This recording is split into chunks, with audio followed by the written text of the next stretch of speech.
I have been diagnosed with a terminal illness for less than 3 minutes, and my 3 filthy rich sisters don't lift a finger to help. Instead, they vote to throw me out, but when they see me reunite with my biological sister, every single one of them regrets it. They beg me, in tears, to come back. But it is already too late standing there, hearing the doctor's verdict. With your condition, you likely won't make it past a year. My mind goes completely blank, filled with nothing but a dull roar. My legs feel like lead. As I walk out of the hospital, my pocket buzzes, and I reach for my phone on instinct. I see Vivian's name on the screen. My heart gives a sudden, unexpected jolt. I never thought she would remember my checkup today. She has always snapped at me for no reason, but right now, even this small gesture feels like enough. Viv, the doctor said, but I don't even get to finish. Vivian cuts me off, her impatience sharp and instant. It doesn't matter what the doctor said. I'm calling to tell you one thing. Your biological mother has been found, so don't ever call us your sisters again, and never set foot in Moore Estate again. You were never our real brother. Vivian doesn't bother to hide a single word of it. Her voice is ice cold, laced with undisguised contempt, and in one blow she answers a question that has haunted me for years. Vivian is Riverdale's wealthiest tycoon.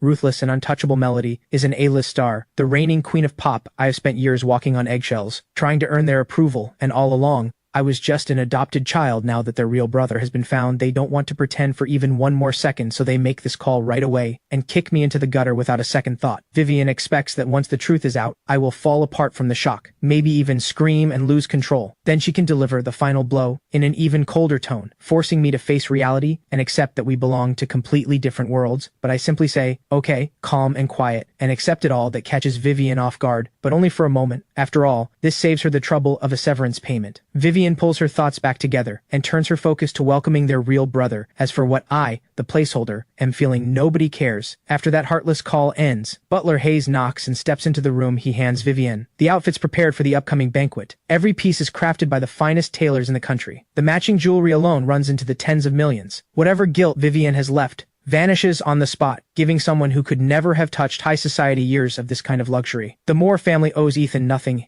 Hayes, I want a bowl of noodles. Same as always. Butler Hayes hesitates for just a moment, then nods and heads off without a word. 15 minutes later, he sets the bowl in front of her. Vivian takes one bite and frowns. Hayes, did you check the kitchen ingredients today? Butler Hayes catches the displeasure in her voice. He had assumed it was just a simple bowl of noodles that any cook could handle. But clearly, he was wrong. Vivian is not satisfied at all. Butler Hayes thinks for a moment and says, the ingredients are fine. I checked them myself. Everything was in order. It might be because Ethan was the one who used to make this for you. The taste is just slightly different now. I'll have the chef adjust it right away. Vivian stops him immediately. What do you mean by that? I've been having noodles every morning for over a year now. Don't tell me Ethan made all of them. Butler Hayes nods. Vivian freezes. Then her voice takes on a faint note of reproach. No matter what you think of Ethan, he was still a member of this household. How could you let him do something like this? Butler Hayes quickly explains, you had that stretch where your stomach was giving you trouble, and you couldn't keep anything down. When Ethan found out, he spent several days experimenting in the kitchen on his own, until he got the noodles just right. Then he asked me to bring them to you. Vivian waves her hand to stop him. This is genuinely the first she has heard of it. She feels a small flicker of something, but it fades almost instantly, replaced by a sense that it was only natural after all. Everything Moore Estate has given Ethan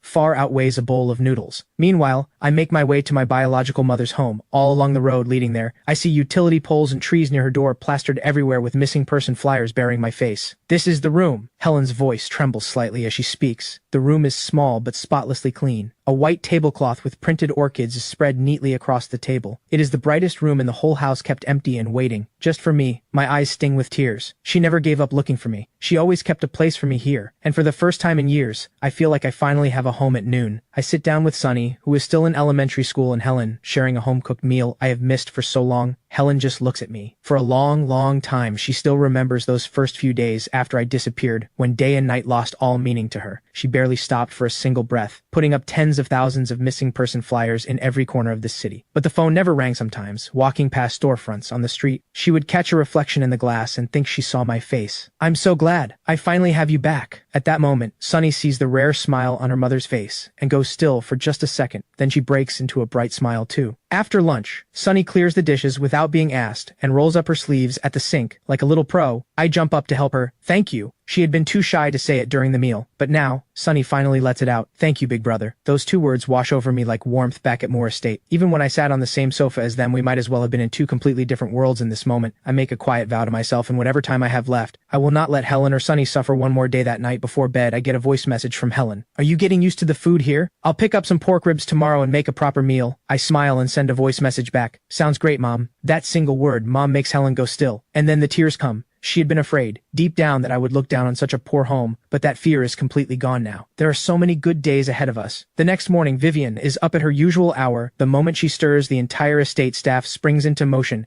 Everyone knows exactly where they need to be, and when so within 5 minutes, her makeup artist is already at the door throughout the session. She thinks about Xavier, her real brother, who is coming home soon. She needs to clear out Ethan's things before Xavier arrives, every last item, so Xavier won't have to look at any of it. But then a question surfaces: where exactly was Ethan's room? 10 minutes later, Vivian follows Butler Hayes outside the main building. The lake reflects the scenery around it like a mirror. Soft green lawns stretch far into the distance. Tall poplar trees line the path, and birdsong and blossoms fill the air. All of it maintained daily by 3 landscape artists, each earning a 7-figure annual salary. Vivian thinks to herself that without her luck, 100 years of hard work wouldn't get anyone a place like this. But as they keep walking, Vivian suddenly notices something is off. "Hayes, didn't I ask you to take me to Ethan's room?" Butler Hayes nods and raises his white-gloved right hand, pointing ahead. "This is where young Master Ethan used to live." Vivian stares. "Isn't that the staff quarters?" Then it comes back to her. She was the one who arranged it. Years ago, she had decided that since Ethan wasn't a real Moore, letting him grow up surrounded by this kind of luxury would likely turn him into a spoiled wreck. The Moore family had more than enough money and didn't worry about spending it. But in the eyes of the outside world, Ethan still carried the Moore name, and she refused to let his behavior embarrass the family. So she made the call, raise him lean, but all these years had passed and Ethan had never once asked to move. Vivian finds it hard to believe she had never truly treated him as a brother. Otherwise, she would never have forgotten where he slept, but still he was her brother in name. If he had ever spoken up, how could she have refused? Butler Hayes hears this and seems to hold something back over the years. Even he, an outsider, could see it clearly. Vivian's contempt for Ethan ran bone deep. So many times, Ethan had come to her full of excitement, wanting to share something from school, a funny story, a good grade before he could even speak. She would cut him off without a second thought. Even when Butler Hayes tried to update Vivian about Ethan, he would get caught in the crossfire, ordered to be quiet, as she snapped that she didn't want to hear a single word about Ethan ever again. Butler Hayes understood growing up in that kind of environment, and being the kind of quietly mature child he was, Ethan chose to swallow every grievance in silence, rather than risk upsetting Vivian. Something in Butler Hayes' expression makes Vivian pause, but someone like her would never admit to anything. None of that matters now. He's gone. And the staff quarters may not be the main building, but they're still far better than what any average middle-class family has. She tells herself this with complete conviction. Then Vivian follows Butler Hayes into the building, and they make their way to the room where I used to live. As she descends the stairs, she stops cold. She could never have imagined that the boy who bore the Moore name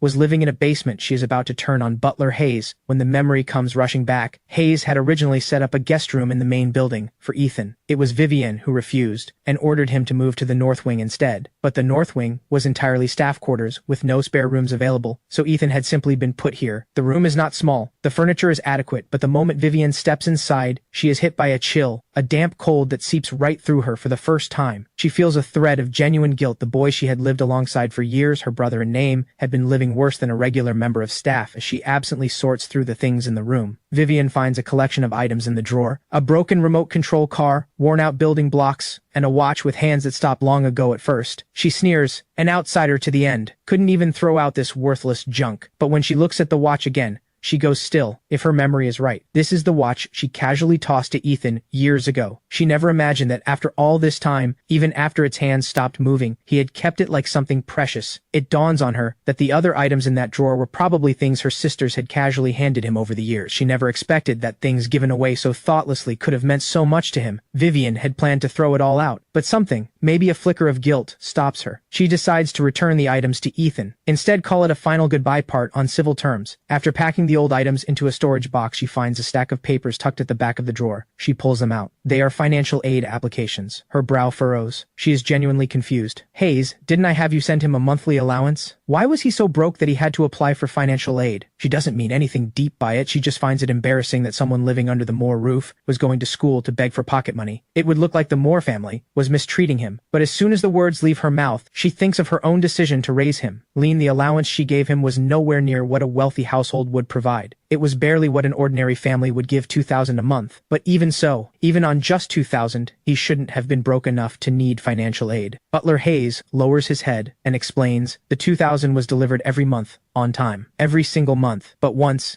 Ethan quietly borrowed a sum from me. He said it was urgent, that he needed it for your birthday gift. I felt for him, so I told him not to worry about paying it back. But he paid me back every cent. He scraped it together and returned it not long after. That may be why. The words hit Vivian like a sudden wave. All these years, every single birthday, Ethan had put thought into a gift for her. But because those gifts looked like they came off a street market stall, she would toss them in the trash the very next day, and yet, looking down from her height, she had forgotten that Ethan was never a true Moor. Those cheap, worthless-looking things to him were the very best he could give. As it happens, I run into Vivian that morning. When she sees me, she stops for just a beat. Wait, don't go. I have something for you. I walk on, as if I heard nothing, without slowing down for even a step. Vivian is visibly thrown in her world. Ethan had always done whatever she said without question, without hesitation. Why is he suddenly so cold? Vivian frowns, but doesn't dwell on it. She takes the old storage box from her assistant. Ethan, these are your things from your old room. There's more in the car, the less important stuff. I'll have someone drop it all off at your place on the way. At that, I finally stop. I take the box from her, flip it open, and glance inside. Thank you, Ms. Moore. Before Vivian can recover from those words, she witnesses something that leaves her speechless. I drop the entire box straight into the trash. By the time she pulls herself together, the boy who was once her brother is already gone nearby. Assistant Sean watches this unfold and speaks up, indignant. And you came all this way to return his things in person. Should have just thrown all that junk out yourself. The Moore family raised him for years, put him through one of the top universities in the country, and never once treated him unfairly. And he shows not a shred of gratitude. How dare he treat you like that? He's nothing but an ungrateful wretch. Vivian is not listening to any of it. The moment she heard me call her Ms. Moore, something told her she had lost something she could never get back, but that vague, nameless feeling of loss is quickly swallowed by a surge of rage.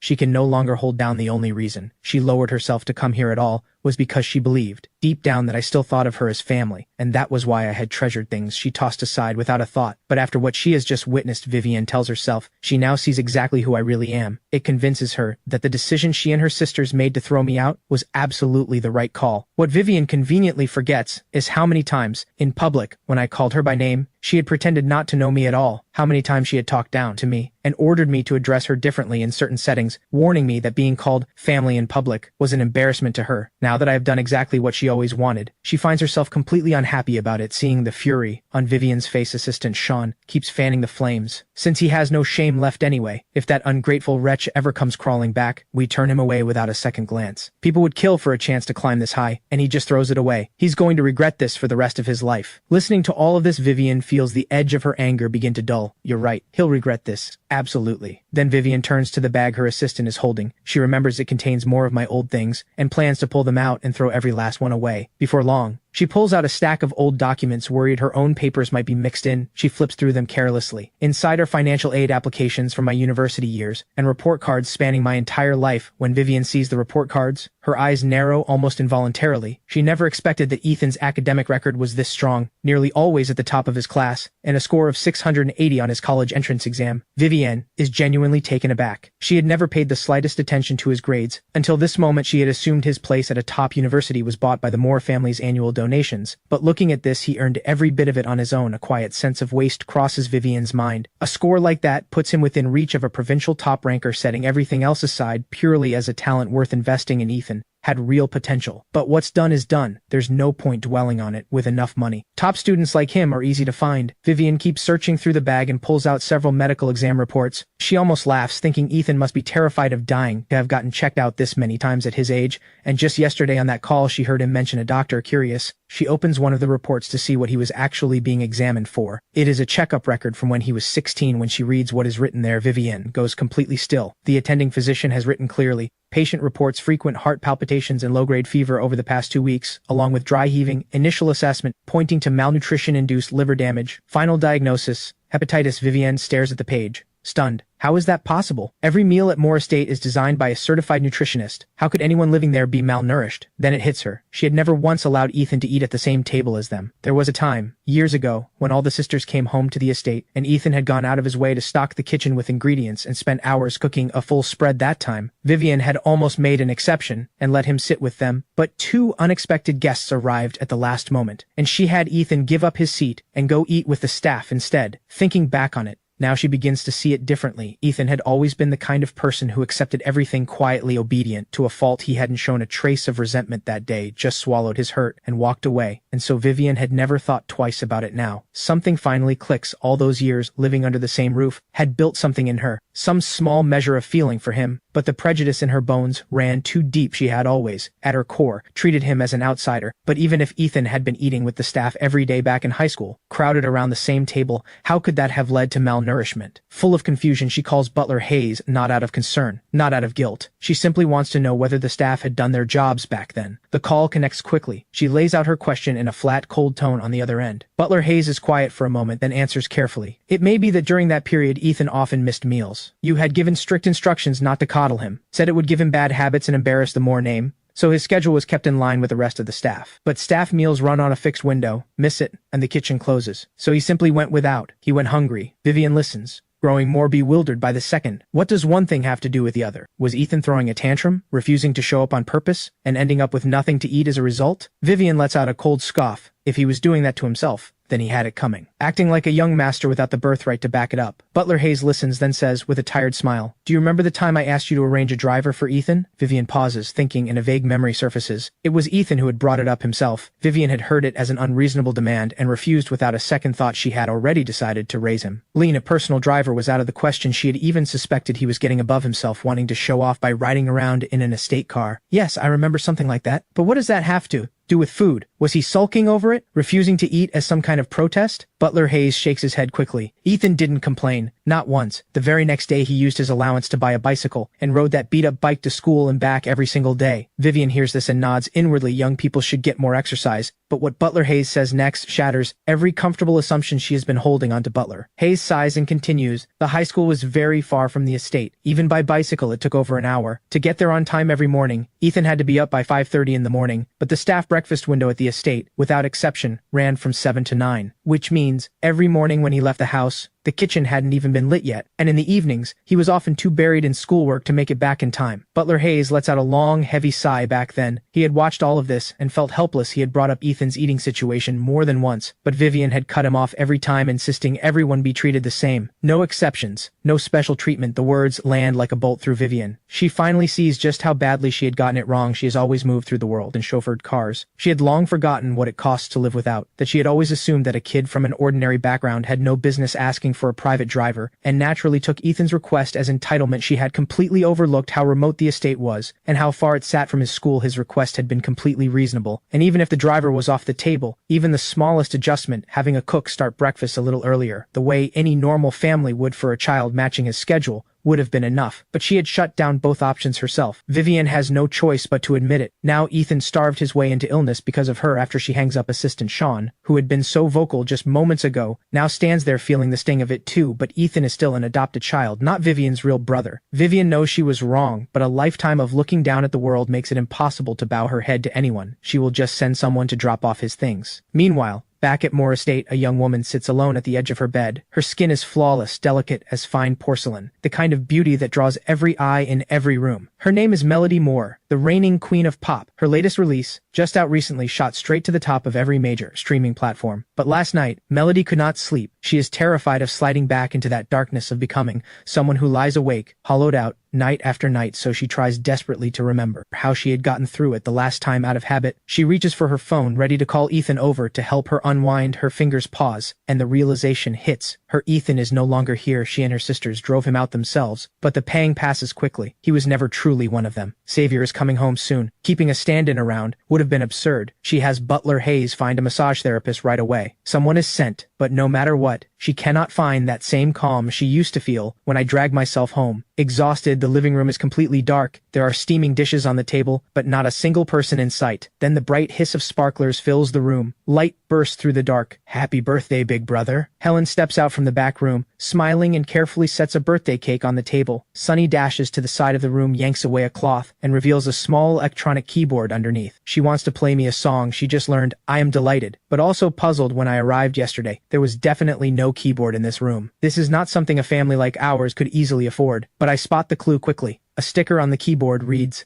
Class 2, Xiao Mei Wang. A sting rushes up to my nose for my birthday. Sunny had gone out and borrowed someone's keyboard. In all those long years at Moore Estate, nobody had ever once cared about my birthday. Watching Sunny play with that look of total focus on her face, I stand beside her, eyes burning, and clap, humming softly along with the melody. When the song ends, I ruffle her hair and ask, "Do you really love playing? Once I save up enough, I'll get you one of your own." Sunny's face lights up instantly. She cannot hide it. "Thank you," is right there on the tip of her tongue, but she swallows it back down, trying to be mature. She blinks up at me with those big bright eyes and says the opposite of what she means. Actually, I don't even like it that much anymore. I see right through her, but I just smile and let her have it, already making a quiet promise to myself to give her something she won't see coming. So I go along with it and shift gears. "Thank you, Sunny. I really love it. Let me play one for you." Sunny's eyes go wide. "Wait, you play?" I have barely settled onto the bench and raise my hands when there is a soft knock at the door. I pull the door open and freeze. A girl stands there in a white button-up and a knee-length skirt, her dark ponytail framing a long, graceful neck, a light breeze lifting the loose strands around her face when she sees me open the door. Claire Yates breaks into a warm smile. "Looks like I've got the right place." She holds out an elegantly wrapped gift box with both hands. "Happy birthday, Ethan." When I just stand there, blank, she tilts her head and asks playfully, "Aren't you going to invite your best friend in?" She was my classmate back in high school. She had found out what happened through the class group chat and made a point of coming today. Sunny stares at this absolute goddess of a girl, then looks back at me, standing there like a statue. A knowing look spreads across her little face, and she grins like the sneakiest kid alive. She sidles up beside me, tugs at my sleeve, and whispers under her breath, "Is that pretty lady your girlfriend?" The apartment is barely big enough to keep a secret. There is no way Claire didn't hear that. A flash of embarrassment crosses her eyes, and she spins around to stare out the window, pretending to admire the view, doing her best to look completely unbothered. But her ears have gone completely red. Then I open my mouth, and the words land like cold water. No. The truth is, I am not unmoved. A girl like her, adored by everyone around her, beautiful in every way, inside and out. But I am a dying man. What right do I have to talk about love? Sunny has no idea what is going on between the adults, and just drags me straight over to the keyboard. I let her, and settle onto the bench. My fingers move across the keys, and the melody pours out like water. Claire is caught by it instantly. The sting from a moment ago completely forgotten. When the last note fades, the sound lingers in the air. Sunny claps until her little palms turn red. "That was amazing. That's Melody's new song, isn't it? All the girls in my class have been singing it non-stop." I just smile and say nothing, letting it go because only I know the truth. This song belongs to a past life, the final piece from a world that no longer exists. At the same time, across the city at Moore Estate, Melody sits at her grand piano. Deep into the night, soft light falls over her, and as the melody rises, she looks every bit the queen she has become. As she sinks deeper into the music, the sound grows richer and more alive. When the piece comes to a close, Butler Hayes breaks into quiet applause. Every time she finishes a performance like this, he cannot help but think of the past. When Melody was just 7 years old, she had seen a master pianist on a screen, fingers blazing across the keys, drawing out music that felt like raw power, and fell completely in love with the instrument. Today, her fans call her a master, but when she first started, her teacher saw no talent in her at all. Her feel for music theory was weak, far less developed than children her age, and her fingers were too short to become a true master of the piano. Long, elegant hands were considered essential. Her teacher had said so in the very first lesson back then.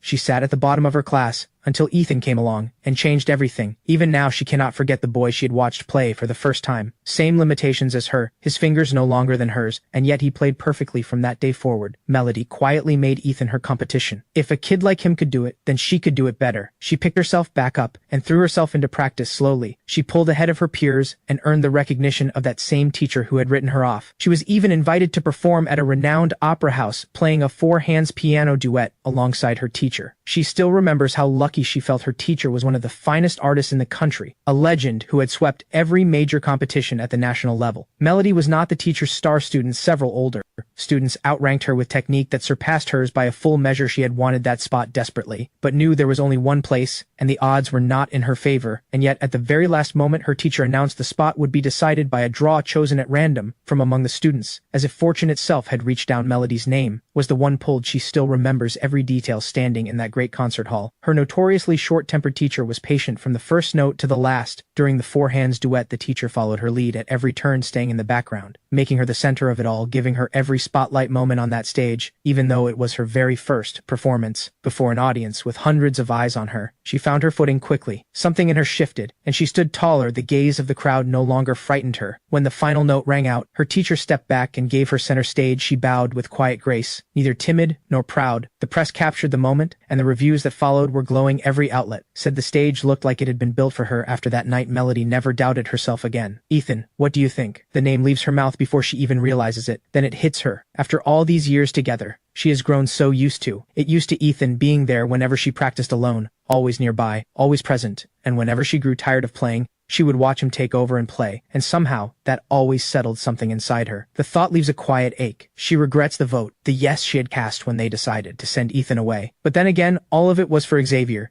and Ethan was never truly a more sending him away, seemed reasonable enough. But then a solution comes to her. She has heard that Ethan's living situation is not good, that things are quite lean. She could pay him to come back as a practice partner. The idea pleases her more than she lets on, but she will wait a few days before reaching out. They only just threw him out. Calling him back right away would be awkward even for someone like her. As she rises to head back to her room, she notices the camera set up nearby. She had requested it herself, partly to keep a daily record, and partly to review her technique afterward, and find where she could improve. She had also, on more than one occasion, used the footage to quietly study Ethan's playing, so the thought comes to her immediately. There may be a recent recording of Ethan in there. It has been too long since she watched him play. She has Butler Hayes draw back the projection screen and plays the most recent footage of Ethan performing the moment that familiar melody fills the room. Melody goes completely rigid, disbelief written all over her face. She checks the timestamp on the recording again and again. Then the realization strikes her like lightning. The piece Ethan is playing in this recording is the very song she released 2 weeks ago, but the date on this footage is a full week earlier than the day she first wrote it back at home. I have just finished playing, and Helen sets the final dish on the table. But as we sit down to eat together, Claire senses something is off. There is a distance between us that wasn't there before. She keeps telling herself that I have been through too much lately, and I'm still adjusting. Maybe in a day or two, things will go back to how they used to be. The moment dinner ends, I don't waste a second, and use the dishes as an excuse to disappear into the kitchen. Claire feels a tightness in her chest. I'll head out now, she tells Helen. The more she thinks about it, the worse it stings. She had put real thought into that gift, and Ethan had treated her with nothing but cold distance, without even a single thank you. But as she reaches for the front door, she still holds on to the hope that I will call after her if I just say something, anything. She would let the whole evening go. After everything they have been through together, she is certain I will. But reality slaps her hard. She pulls the door shut, hollow with disappointment, and I am still in the kitchen, without having moved an inch. Total jerk, Claire mutters, her voice cracking with something close to tears. She makes herself a silent vow. No more grabbing breakfast for Ethan on the way, at least not for a week. Absolutely not. I think that lady left angry, Sunny says quietly. I know. What I did was too much. Just then the doorbell rings. I dry my hands and hurry to the door, telling myself I will at least apologize. But it is not Claire standing there. Why are you just standing there blocking the door? Let us in. We need to talk. Vivian speaks next, her voice flat and cold. Why have you blocked me and Celeste? She has been trying to reach you. It's urgent. Hearing her call herself that I almost want to laugh. Sorry, I'm not sure who you are. Could you remind me? Something cold flashes in Vivian's eyes, still sulking about being asked to leave. There's really no need for this. You were never a Moore to begin with. Everything is out in the open now. You know the truth. Are you really going to keep pretending otherwise, acting like none of this happened? Clinging to something that was never yours? Vivian takes on that same lecturing tone she always uses once. This would have hurt me, but now I feel nothing. I am about to close the door in their faces when Helen hears the noise and comes to invite them in. She has no idea what lies between us. Vivian clicks into the living room in her heels and looks around with open disdain to someone who has lived the way she has. Calling this a living room is generous. It is smaller than the storage room at Moore Estate. I'll get straight to it. All your personal belongings from your room are here. Celeste has some questions about the piano and would like your guidance. Come to the estate every weekend to practice with her, 2 days a week. In return,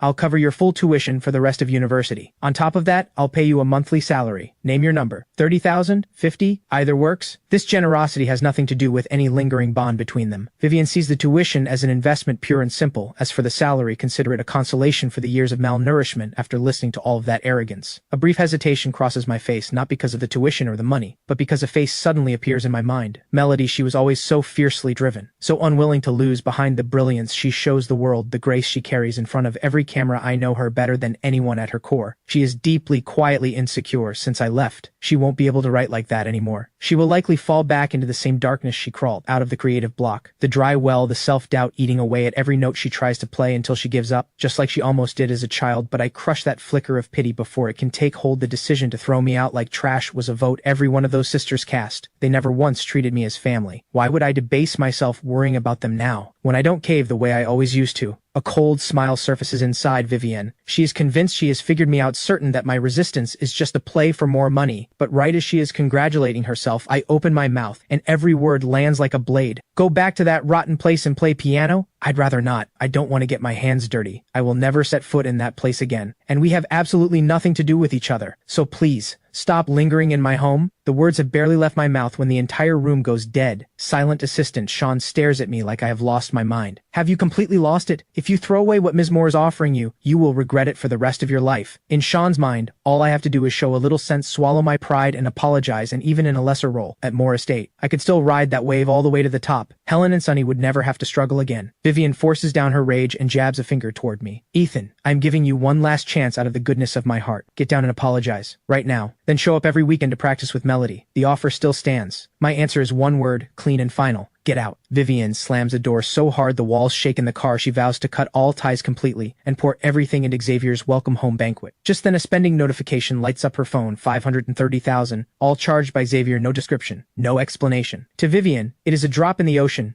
Xavier spent 20 years out there with nothing. Consider it the smallest start of what she owes him as a sister. Meanwhile, Melody receives news that stops her cold. It comes up during a casual call with her mentor. Ethan's piano talent far surpasses hers. The spot at the opera house was never decided by a draw. Ethan had chosen to step aside and hand the place to her in an instant. She remembers a question Ethan once asked her, "We'll always be a family, right?" The next evening falls and I walk onto the university campus. All of yesterday, one question had been turning over in my mind. Whatever time I have left, what would make it mean something? But in this world, everything comes down to money. I need to build real wealth, and I need to do it fast. Given a second chance at life, I can see opportunities everywhere, snatching up prime real estate in the city center at rock bottom prices, or going all in on undervalued stocks with massive upside. But the payoff horizon on all of it is too far out, so I lock onto a faster path and sign up for tonight's freshman welcome gala. On the way, I run into Claire and we walk to the broadcast hall together inside. The hall is blazing with light, every spotlight trained on the main stage. As one of the country's most prestigious universities, this gala is on another level. Entirely, the school has brought in major media outlets to cover it live, and an official live stream is already running on the top platforms. The show has not even started yet, and the viewer count is already past 1,000. The moment we arrive, a sharp-eyed advisor spots us immediately and hauls us both straight into the backstage waiting room. Claire looks at me, completely baffled. I have always kept the lowest profile imaginable, so signing up to perform on stage is the last thing she expected from me. During the wait, the advisor leans in. Tonight matters a lot. The school has you opening the show. Ethan, are you absolutely sure you can deliver? I hear that and give a calm, steady nod. Leave it to me. I think I can hold my own at the piano. Before long, the gala begins. The host sees me take my seat at the piano and cannot hide the shock on his face. Word spreads quickly that I'm performing an original piece. The crowd starts murmuring, "Who even is this guy? An original composition? Just like that? Does he actually have the chops to pull this off? You really don't know? Where have you been?" That's Ethan Moore, the brother of Riverdale's wealthiest tycoon, though from what I heard, the real son came back a few days ago. The Moore family already put out a statement cutting all ties. Then comes a clean, sharp click, and every light on stage goes out at once. The hall drops into a silence so complete you could hear a pin drop. A single blinding spotlight ignites from above and locks onto me. I follow the light to the piano at the center of the stage and settle onto the bench with calm, unhurried grace. I lift the lid, adjust the microphone, and in the held breath of thousands, the music pours out like a mountain stream, finding open water, a melody no one in that room has ever heard before. Students and faculty look at each other in stunned silence. They had come ready to be entertained by a failure, expecting something rough, half-finished,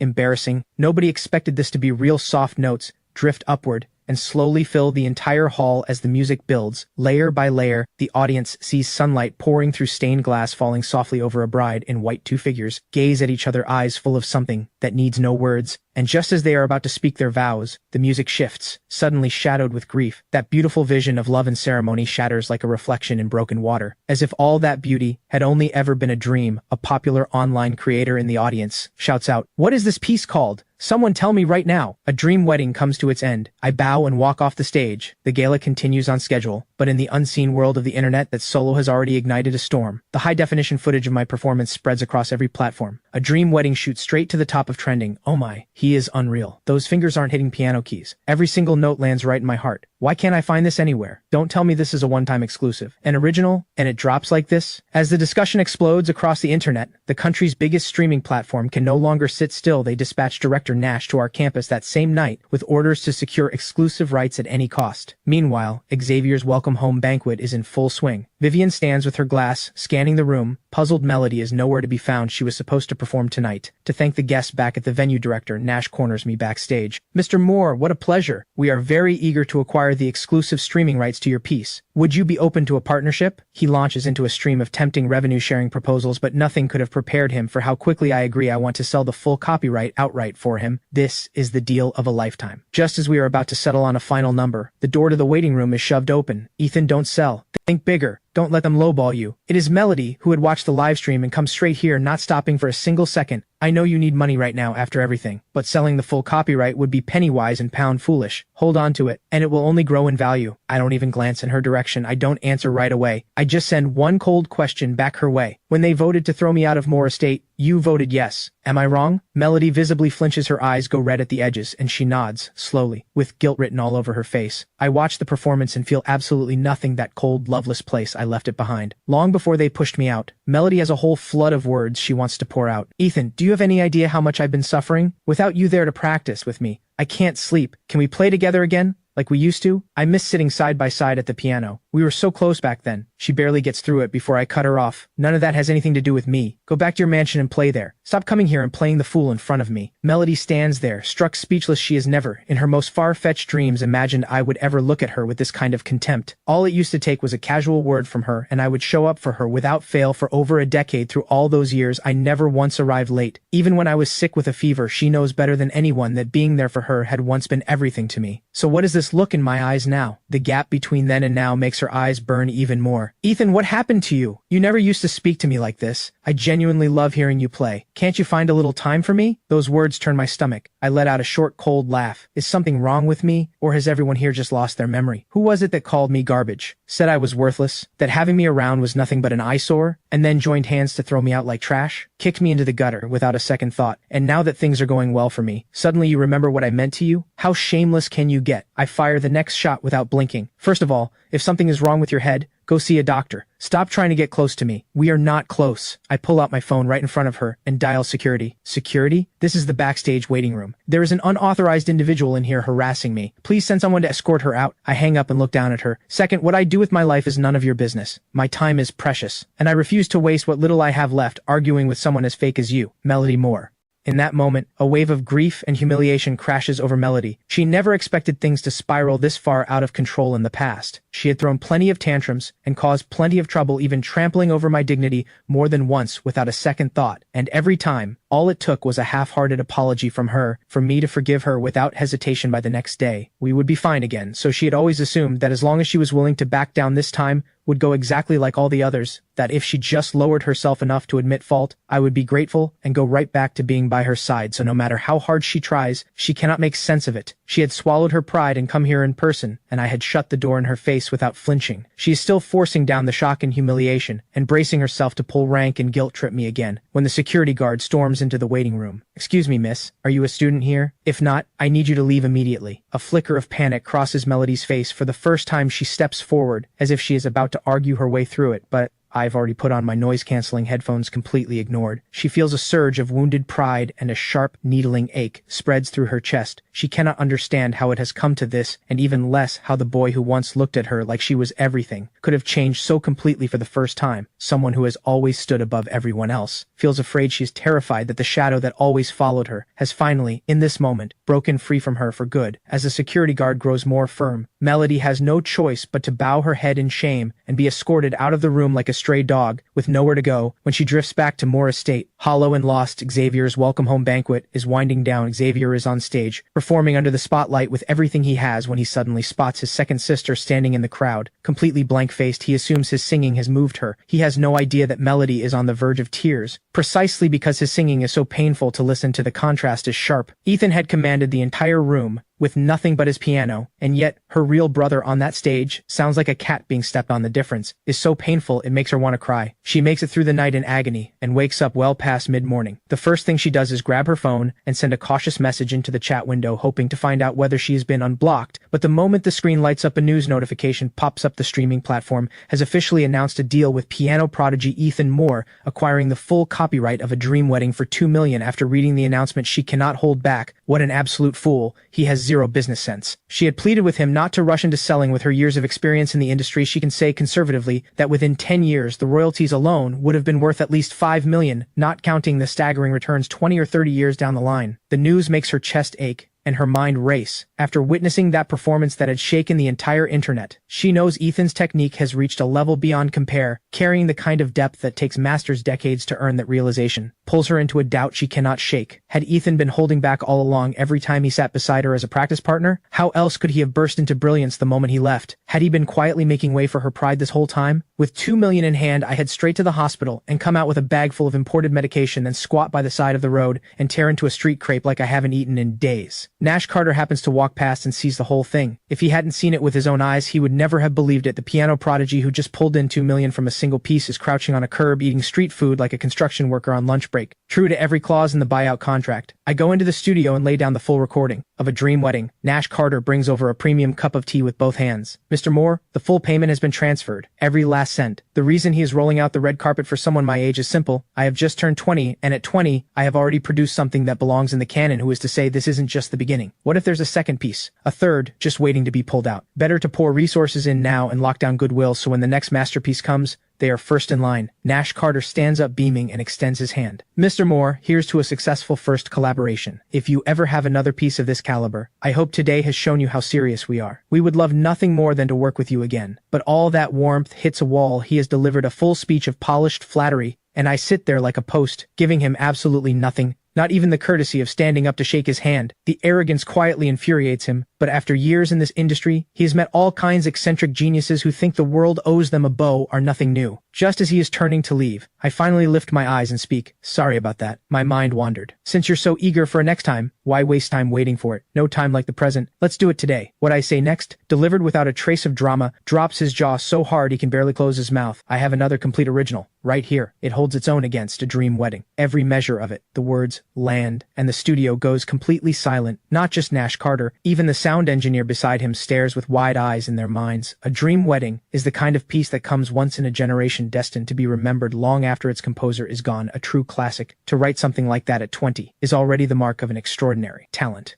And yet, right here in front of them, I am claiming to have another one, sitting in my pocket at the same level. How could that not send a chill down their spines? The look on Nash Carter's face right now is something to behold. This is the real thing. He has struck gold. If Ethan can actually produce a second piece that matches the first, then the sheer scale of this person's musical gift is something almost too frightening to comprehend. And yet, how has someone this extraordinary spent 20 years completely unknown in this industry? Nash Carter steadies himself and, with the utmost respect, invites me to sit burning to hear what this mysterious second piece sounds like. When my hands open across the keys, a torrent of dense, rapid notes pours out like a dam breaking open, and the music tears into something almost hysterical in its intensity. The moment my fingers touch the keys, something in me shifts as if I am using every note to rage against everything fate has handed me, pouring every last feeling out until there is nothing left. Nash Carter is trembling with excitement. He has found something priceless. A Dream Wedding, for all its breathtaking beauty, had one weakness: it was technically too accessible. This second piece goes in the complete opposite direction. The dizzying speed of the fingerwork looks almost like the hands are fighting each other at the same time in the grand, quiet halls of Moore Estate. Vivian has been knocking on Melody's bedroom door for a while. Melody, get up. Come down and eat. But when the door slowly swings open,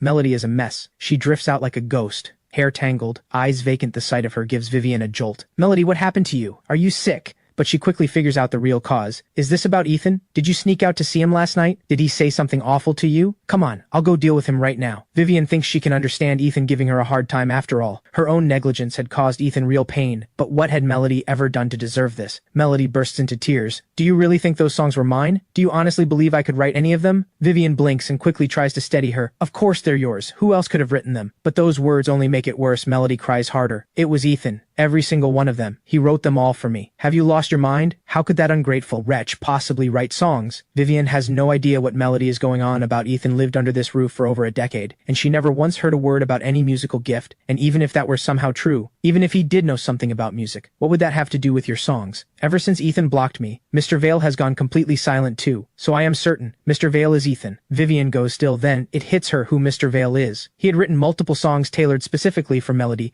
each one of absurdly high quality. quality, every single one, a phenomenon across the major streaming platforms. Vivian had once tried to track him down to properly thank him on Melody's behalf, but he had never once appeared in public, and for all these years, Mr. Vale had only ever contacted Melody through a single private online channel. If someone like that were Ethan Vivian, would never believe it in 1,000 years. Impossible. It has to be a coincidence. There is no way he has that kind of talent. But before she can finish, Melody cuts her off. Ethan really does have this kind of talent. You may not have been following the entertainment news lately, but Ethan just released something extraordinary. Even my own mentor can't stop talking about it. The biggest streaming platform in the country paid a fortune for the rights. Vivian had not been paying attention to entertainment news, but after hearing all of this from Melody, the very first thought that surfaces in her mind is about Ethan. This ungrateful wretch, he was playing the long game all along. Over a decade at Moore Estate without playing a single note, and the moment he is out the door, he is out there showing off. Just then Vivian gets a call from her lawyer. Ms. Moore, I have results on that private investigation you requested. The old case. The rumor that Ethan harassed a female student. The evidence is conclusive. The girl fabricated the entire thing. Ethan was falsely accused from start to finish. We found a payment made to the girl's account. The name on the transfer is your brother, Xavier Moore. That revelation hits like a bomb, and for once, decisive Vivian is consumed by self-reproach. She thinks back to when the scandal first broke. She had pinned it on Ethan based on nothing but her own bias. And to keep it quiet and protect the hollow reputation of the Moore name, she had stripped Ethan of any right to defend himself while Moore Estate is still reeling. The internet erupts again. News of the streaming platform acquiring a second piano piece breaks without warning and immediately takes the top trending spot across every platform. Audiences watching from the sidelines can barely process it. No way. What got into this guy? He's dropping masterpieces like a machine. One a day? Is he even human? Just who exactly is Ethan Moore? Meanwhile, I am tucked away in the park behind the campus hill, leaning on the railing, watching the lake, a parent and child drift by in a rowboat. Maybe it is the loneliness of 2 lifetimes finally catching up to me, but I find myself envying that simple scene more than once. Knew it. The king of skipping class is hiding out here. Where were you today? I didn't see you in class. A familiar bright voice breaks through my thoughts. Claire is standing at the bottom of the steps, reaching her hand up toward me. Why are you just standing there like a statue? Hurry up and give me a hand. I lean down and reach out to pull her up, but the moment she puts her weight on my hand, I nearly topple forward into the lake. Ethan, are you okay? You feel so much weaker than before. I catch my breath and hear those words, and something deep inside me quietly shatters. If it weren't for this wretched illness, I could have been brave enough to face what Claire feels for me. I could have had so much time ahead of me to take Helen and Sunny out on the water on a lazy afternoon, but those offhand words from Claire jolt me out of the dream and back into the cold. A dying man has no right to these kinds of wishes. Ethan, you're incredible these days. I heard you sold a piece for $2 million. Everyone online is calling you a genius. I push the grief down and speak plainly without mercy. Claire, I don't know what we are to each other anymore. If we were something more, then let's end it. Claire's mind goes completely blank. She never imagined I would say something like this to her. Did I do something wrong? Did I make you angry? You didn't do anything wrong. I'm the one who changed. When I was sitting in that office signing contracts, do you know what kind of future they painted for me? They promised me that I would work with top musicians and major names in the industry, that I would step into a world I have never had access to before. I am not willing to give any of that up for you. Claire's slight frame begins to tremble. Her eyes go red. In an instant, those heartless words pierce her like needles when she forces herself to look up through the tears. I am already gone by the time I drag myself home in a daze. I collapse onto the old sofa, like a pile of wet sand. Helen hears the noise and hurries over, worried. The draft is bad on that sofa, sweetheart. Don't fall asleep there. You'll catch a chill. Listen to me. Go get some proper rest in your bed. Seeing that I have already sunk into an exhausted sleep, Helen tries to pull the blanket out from under me to lay it over me. But the moment she does, her eyes fill with tears. She makes a heartbreaking discovery. Her son weighs almost nothing. My boy, what have they done to you out there? In that heartbreaking quiet, a sharp, urgent knock rattles the front door. Hello? Could someone open up? Is anyone home? The uninvited guest is none other than Vivienne. She has come to negotiate a quiet payoff to keep my mouth shut, but none of it comes from a place of conscience. It is purely to stop me from airing the Moore family's dirty laundry in public. After what Melody said stung her, she had gone through every trending post about me with a stone-cold expression and confirmed that I had gone viral off the back of 2 piano pieces. I am now the undisputed center of a full-blown internet storm. If I chose to bring up the past right now at the height of this attention, the damage to the Moore name would be severe. To signal sincerity, she has come alone this time. Without her assistant, her makeup and outfit carefully chosen to project warmth and approachability. Helen wipes her tears and pulls open the security door. When she sees it is Vivian again, her normally gentle face darkens immediately. What do you want now, you heartless woman? Seeing Helen's hostility, the false smile Vivian has put on freezes on her face, but she is too seasoned a businesswoman to let it show for long. Last time got off on the wrong foot because of a misunderstanding between me and Ethan. I'm here today to have a calm conversation with him. I went by his university just now, but he wasn't there. I figured he must be home by now. While Helen is still processing this, Vivian slips inside. Just a small token. Please don't read too much into it. She sets 2 boxes glasses of extraordinarily expensive tea from the estate down on the worn, paint-chipped coffee table with a firm thud, but Helen snatches both boxes right back up and shoves them toward the door. Take it back. Nobody here wants your charity. The move stops Vivian cold. She thinks to herself that this family must have lost their minds, every single one of them, acting like they have a fuse waiting to blow in Vivian's mind. Helen was supposed to be the meek and easily managed type. So why has this woman suddenly grown a spine? Please,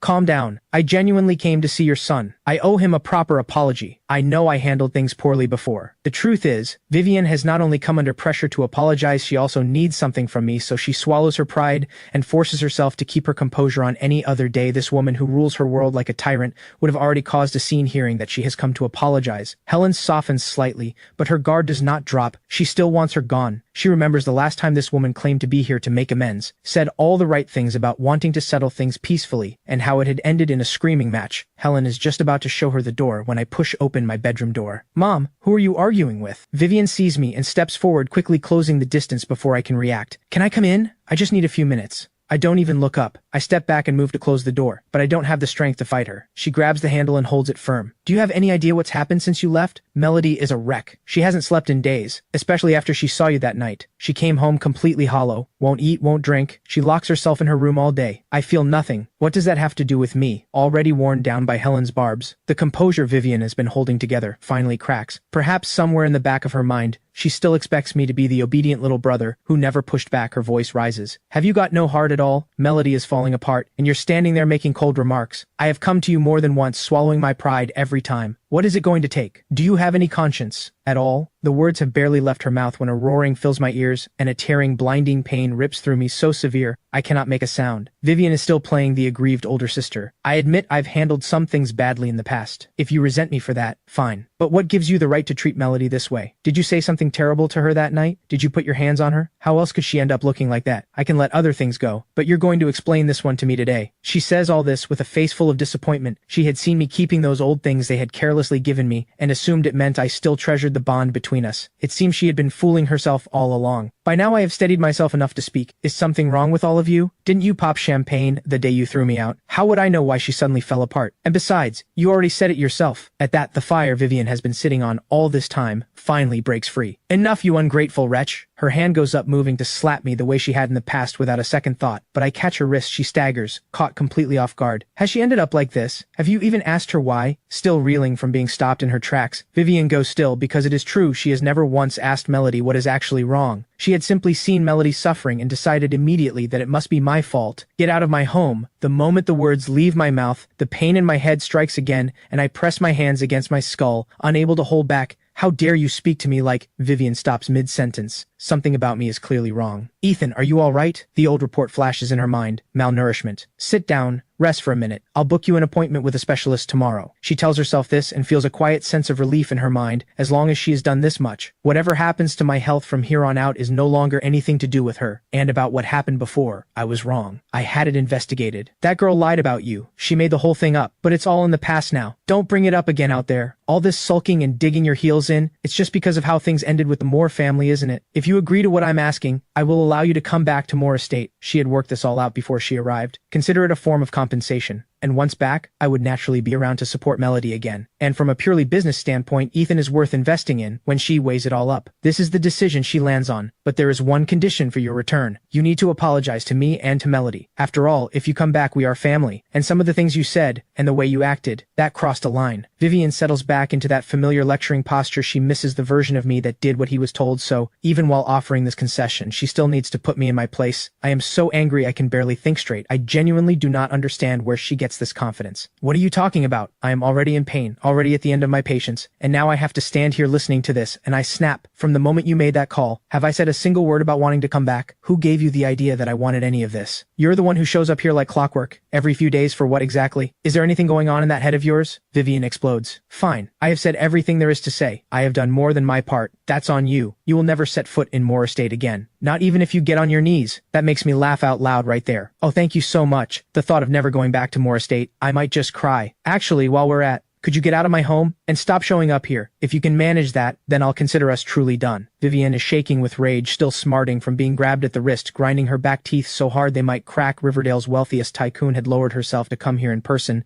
had actually set aside her pride and apologized, and not only am I not grateful I had treated her like a punching bag, she is not deaf to my sarcasm, but she clings to the belief that I want to go back to Morris State. Say nothing else, at least the living conditions are 100 times better than this cramped little place. Just then her phone buzzes in her pocket. She nearly rejects the call, but when she sees the name on the screen, her expression shifts. Melody, what is it? On the other end, Melody's voice comes through urgent and tight. How did it go? Did you talk to Ethan? Is he willing to come home? Vivienne's face goes blank, but it is her sister, so she keeps her voice level and walks her through what happened in her version of events. There is no shortage of embellishment and selective memory, casting herself as the wronged party and painting me as a cold-blooded ingrate. I nearly laugh out loud listening to it, but I cannot be bothered to correct any of it. In fact, I am almost glad she is doing it this way. The worse she makes me sound, the less likely either of them is to come back. After Vivienne finishes her dramatic retelling, she fully expects that Melody will give up on me entirely and let go of whatever attachment she still has before the obsession does real damage to her health. But what happens next catches her completely off guard. Melody bursts into tears on the other end, and then begs to be put on speaker. Ethan, I know you've been through so much. Please don't fight with Vivienne anymore. You know what she's like. Just listen to her. Come home with her. I'm begging you. Before Vivienne can scold Melody for groveling to an outsider, I reach over and take the phone out of her hand. Keep your sister away from me. And I hang up across town. Claire makes her way home in a daze. She had gone looking for me outside campus because I skipped class and ended up missing her own evening study session too. She locks her door and sits in the dark, perched on the edge of her bed, her mind a tangle she cannot unravel. Memories she cannot hold back come flooding in. She thinks back to freshman orientation week. She remembers the brutal heat that day, so bad you could wring sweat from your cap. The instructor had turned around and split open a watermelon as a treat, and everyone thought he had finally gone soft, but when the slices were laid out on the ground, they realized he was up to his usual tricks. Sure enough, he made the boys and girls sit across from each other, with the watermelon between them, and launched into one of his reaction time games. The rule was that you could only go for your slice when he finished counting down and called out the word, and not a moment before, but he barely started counting before shouting the signal. The moment everyone sat down, the whole group erupted into chaos. Claire remembers it clearly. She had let her focus slip for just a second and fell a full row behind. By the time she reacted, I already had my hand on the slice across from her. She snapped back to attention, and just when she had accepted that her piece was gone, I slid it across to her. She froze until the crowd around them broke into knowing cheers and teasing, and she came back to herself, face burning, and quietly picked up the slice. As for me, the others teased that the gesture had earned me first pick. When it came to matters of the heart, the smile has barely formed on Claire's lips. When another memory surfaces, the incident in their final year of high school. She had been walking home alone after school when a middle-aged man appeared with a knife. He had no grudge against her, had never even met her, but he came at her like he had lost all reason, charging toward her with the blade. Raised people on the street screamed and scattered, huddling at a safe distance, doing nothing more than calling the police. I didn't hesitate for a second. I dropped my bike, grabbed a mop from outside a nearby shop, and knocked the knife out of his hand, then held him down with help from a few bystanders until the police arrived. She remembers sitting with me at the hospital while they dressed the wound and sobbing so hard she could barely breathe, choking out the words, "Do you have any idea how reckless that was? You could have been killed." I hadn't said anything, just kept talking to her softly until she calmed down. She still remembers what she had blurted out. If something had happened to you, I wouldn't want to live either. I had talked her out of it, gently and firmly at the same time, and it was on that day that she made a quiet promise to herself that, if she ever found herself in that kind of danger again, she would give her own life for mine without a second thought. Memories like these go on, and right now she is desperately trying to push them away, but they follow her like shadows. Each one, a dull, quiet ache. Is it really because you have stepped into a new world, met new people? Is that why you changed? She has known me for 5 years, since high school. What she used to tell herself was just a vague, undefined fondness, something she could not quite name today. For the first time, she sees it clearly. She has been in love for longer than she knew, completely and entirely in love with everything about me. She loves the way I haggle over prices when we shop, loves the way I drink cola in big, careless gulps, loves the way I go quiet when I read it. Only took a moment to fall, but the love has been 5 years in the making. The thought sends her scrambling for her phone. Ethan, you were joking, right? Those things you said, you didn't mean any of them, right? Have you forgotten everything? With every message she sends, the certainty she is trying to hold on to crumbles a little more. How desperately she wants me to reply right now with something like, "I was messing with you. You caught me." But the screen stays silent. She calls me the first time. It rings out when she tries again. She realizes she has been blocked after Vivienne gets driven out by both me and Helen. Helen calls after her with a sharp warning. "I don't care how powerful you are. You come after my son one more time, and I am calling the police." Vivian storms out of the building, seething, and spots a sports car parked at the entrance. She has seen plenty of cars like that, but this one is different. It is the one she personally gifted Xavier at the banquet. The window rolls down slowly, and Xavier leans out, all concern. "What happened to you? How did your clothes get dirty?" Vivian gets in without expression. "Nothing, just drive." She's not about to tell anyone she got grabbed at the wrist, but on the way, Xavier carefully ventures, "Didn't go well, did it?" Inside, he is delighted, and seizes the moment to play the innocent. "Is this because of me? After he found out the truth about being adopted, Ethan must hate me for ruining his life. We have never even met. I never did anything to him, but he probably blames me for everything. That must be why he's so angry." Xavier is getting genuinely into the performance. His voice thickens slightly, almost as if he might cry. "What if we go back? I'll come with you. We can apologize to Ethan together. If it brings him back, if it makes Melody happy, I don't care what it costs me. He can yell at me, hit me, whatever he needs." Vivian listens to all of this and feels her blood pressure begin to climb again. She smacks the window. "I told you to drive. Stop bringing up that ungrateful wretch." Xavier flinches at her reaction. He had wanted to add that he would die for Melody's happiness, but even he felt that would be pushing it too far. Just then a call comes through. Vivian answers. "What is it?" "Ms. Moore, we have confirmed. The person behind the false accusation against Ethan is your brother, Xavier Moore." Xavier hears every word. His foot slams the brake. Vivian stares at him, stunned. "Xavier, why would you do that?" She had told herself it was a coincidence. The same name, but the guilt on his face tells her everything she already knows still. One thing does not add up. When that incident happened, over a year ago, Xavier had not even been brought back to the Moore family yet. "Why are you accusing me? What would I even have to gain? I just told you, if you want Ethan to come back, I'm even willing to go apologize to him." Vivian hesitates. The truth is, she does not want to dig into this. The real Moore heir has been found. The stand-in is gone, and the family can finally move forward. She does not want to tear everything apart again, over Ethan. Half an hour later, they return to Moore Estate. The estate's layout had been revised dozens of times by a top-tier designer, from the sweep of the courtyard down to the exact placement of every decorative stone, every detail, the result of careful, painstaking work. The pavilion in front of the main building faces the entrance directly. Melody, who has been waiting, sees two people step out of the car,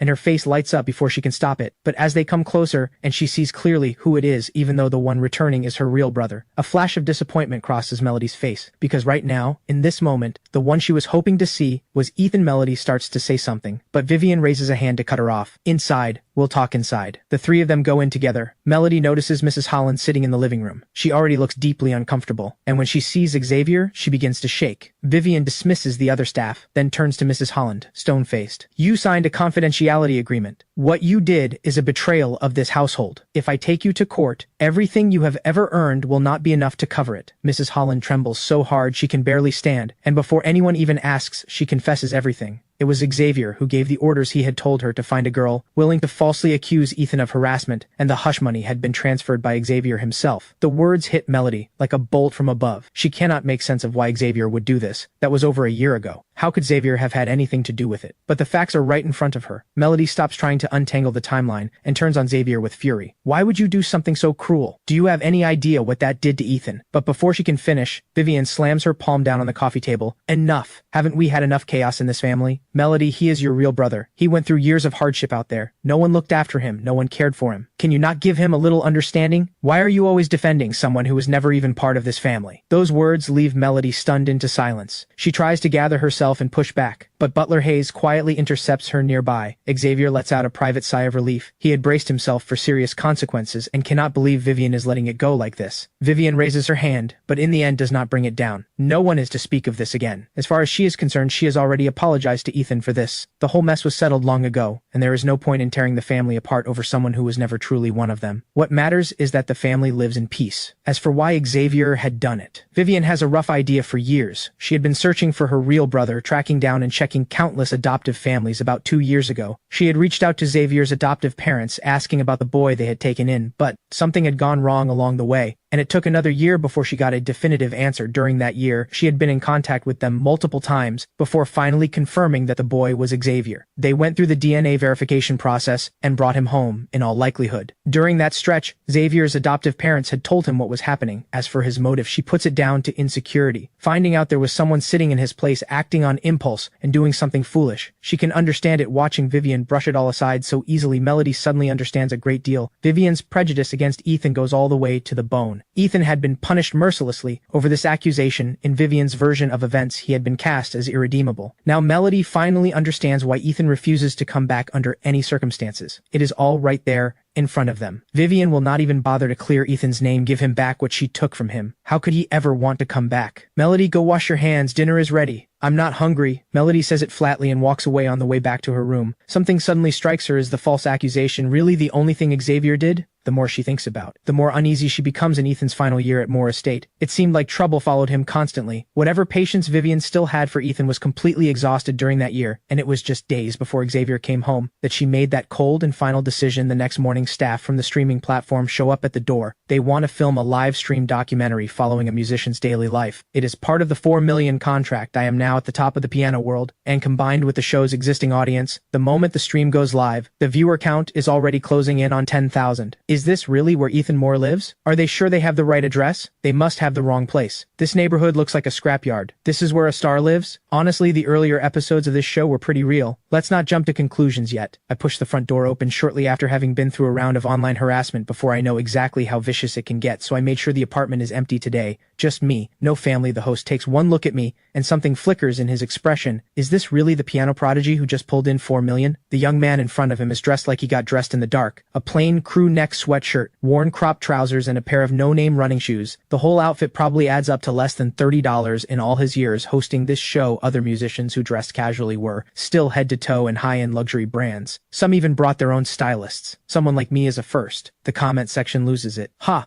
This is literally my wardrobe. I looked up the exact items. His whole outfit is maybe $6. Just made $4 million and this is what he wears? Is the penny pinching really necessary? The host runs through the standard professional questions asking about my creative process and inspiration.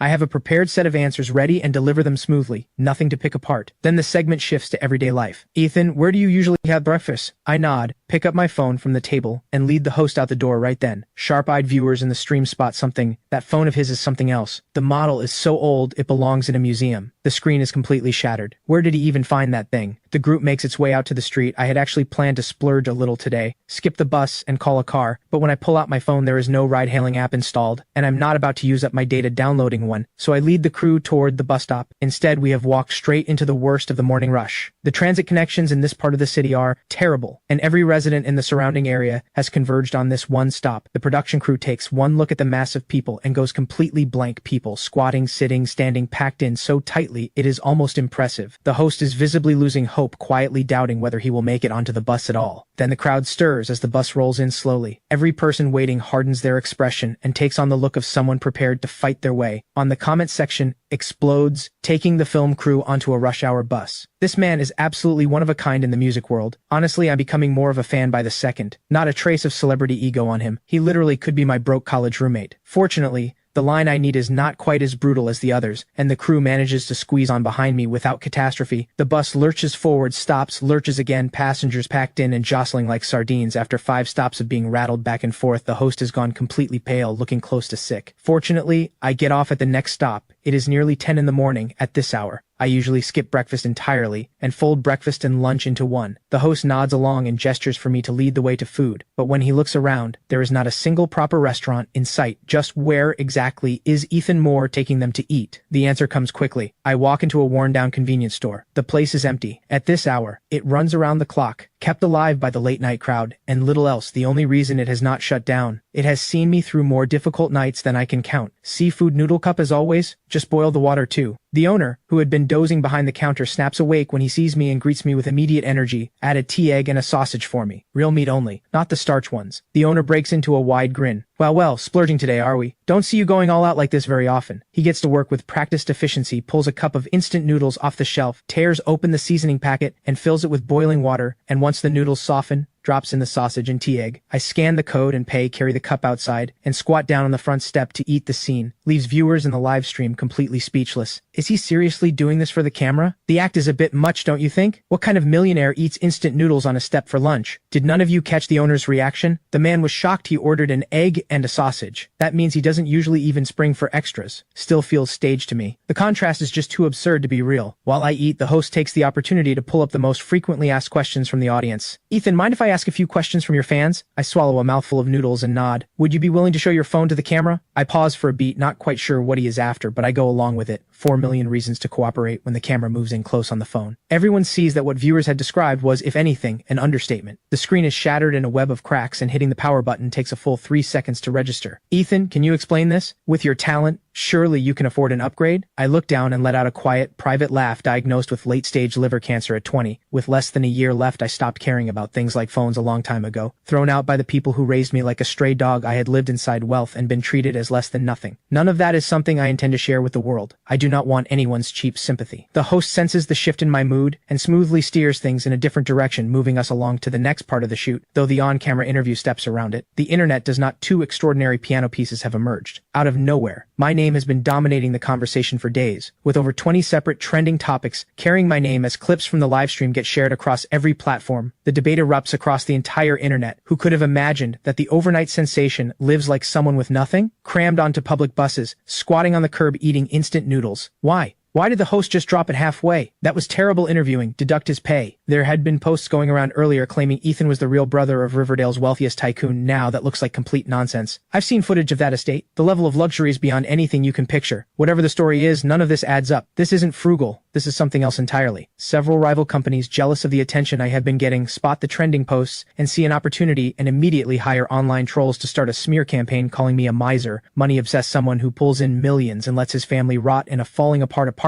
If they can drag my reputation down far enough, their own artists can ride the rebound. The comment sections turn toxic, almost instantly personal attacks coming in wave after wave. But the tide turns quickly. A video goes up from an account called Summer Apple. The person in it is none other than Owen Quinn, my roommate who still owes me money. He opens by identifying himself as my university roommate and comes clean about the confrontation over the debt a few days ago. Then he offers a genuine apology and, to everyone's surprise, goes to bat for me. I would stake everything on Ethan's character. This is genuinely how he lives. To the people saying he's performing for the camera or spreading rumors that he's spending the money on something illegal, I have screenshots of every single comment. If Ethan decides to take legal action, I'll be his witness. I've already spoken to a lawyer. We're ready. Owen then sets the record straight about my background. Ethan was the adopted brother of Riverdale's wealthiest family, yes, but he was only ever an adopted child. He has since returned to his biological mother. His mother spent years searching for him. There was even a local news segment about her search. I have no doubt he is saving every cent for his family. I genuinely cannot understand the filth some of you are putting out there. The video ends there because Felix Quinn had paid heavily to boost it, and it shoots straight to the top of trending. Felix had been watching my name climb the charts all week with growing dread, terrified that once I had this kind of platform, I would remember what happened at that restaurant, and one post with the chat logs would be enough to end his brother's career. So he had pressured Owen into recording the video as a peace offering. Felix is fairly satisfied with how it turned out. The tone was sincere and the timing was right, and for now, the knot in his chest loosens slightly. The video causes a wave. Viewers dig up old news reports and find the coverage of Helen's years-long search for her son. For the first time, people begin to understand the weight I have been carrying. The streaming platform puts out a statement at exactly the right moment, announcing that the full copyright payments for both of Ethan's pieces have been transferred in full to his mother's personal account. That move flips the entire narrative. The smear campaign by the rival companies backfires completely and instead drives a surge of loyalty toward me. I have not posted a single thing, and my account gains 500,000 followers overnight, watching the viewers pour into the live stream, the screen filling with messages of warmth and encouragement. I go still for a moment, and then something warm moves through a part of me that has been cold for a long time. Thank you all for your kindness. I've seen some of you talk about raising money for me. I appreciate it more than I can say, but I can't accept it. I am capable of providing for my family on my own. A few days later, Melody's insomnia has grown significantly worse. Her sleep and waking hours are completely reversed, and her mental state is deteriorating. She floods both my number and Mr. Vale's with messages, but every single one disappears into silence, and she finds herself helplessly pulled into the past. She thinks about how I used to call her by name so warmly when we were young, how I absorbed every one of her moods without limit. She thinks about her own behavior back then, the entitled tantrums, how whenever she hit a wrong note during practice, she would throw a fit, taking it out on me, shouting and snapping at me for no reason, or simply because I played better than her, which stung her sensitive, jealous pride, and she would scream at me to get out, tell me she hated me, and never wanted to see me again, and every time, I said nothing, just met her with a smile, and by the next day acted as if nothing had happened, calling her warmly and sitting back beside her at the piano. Then the memory shifts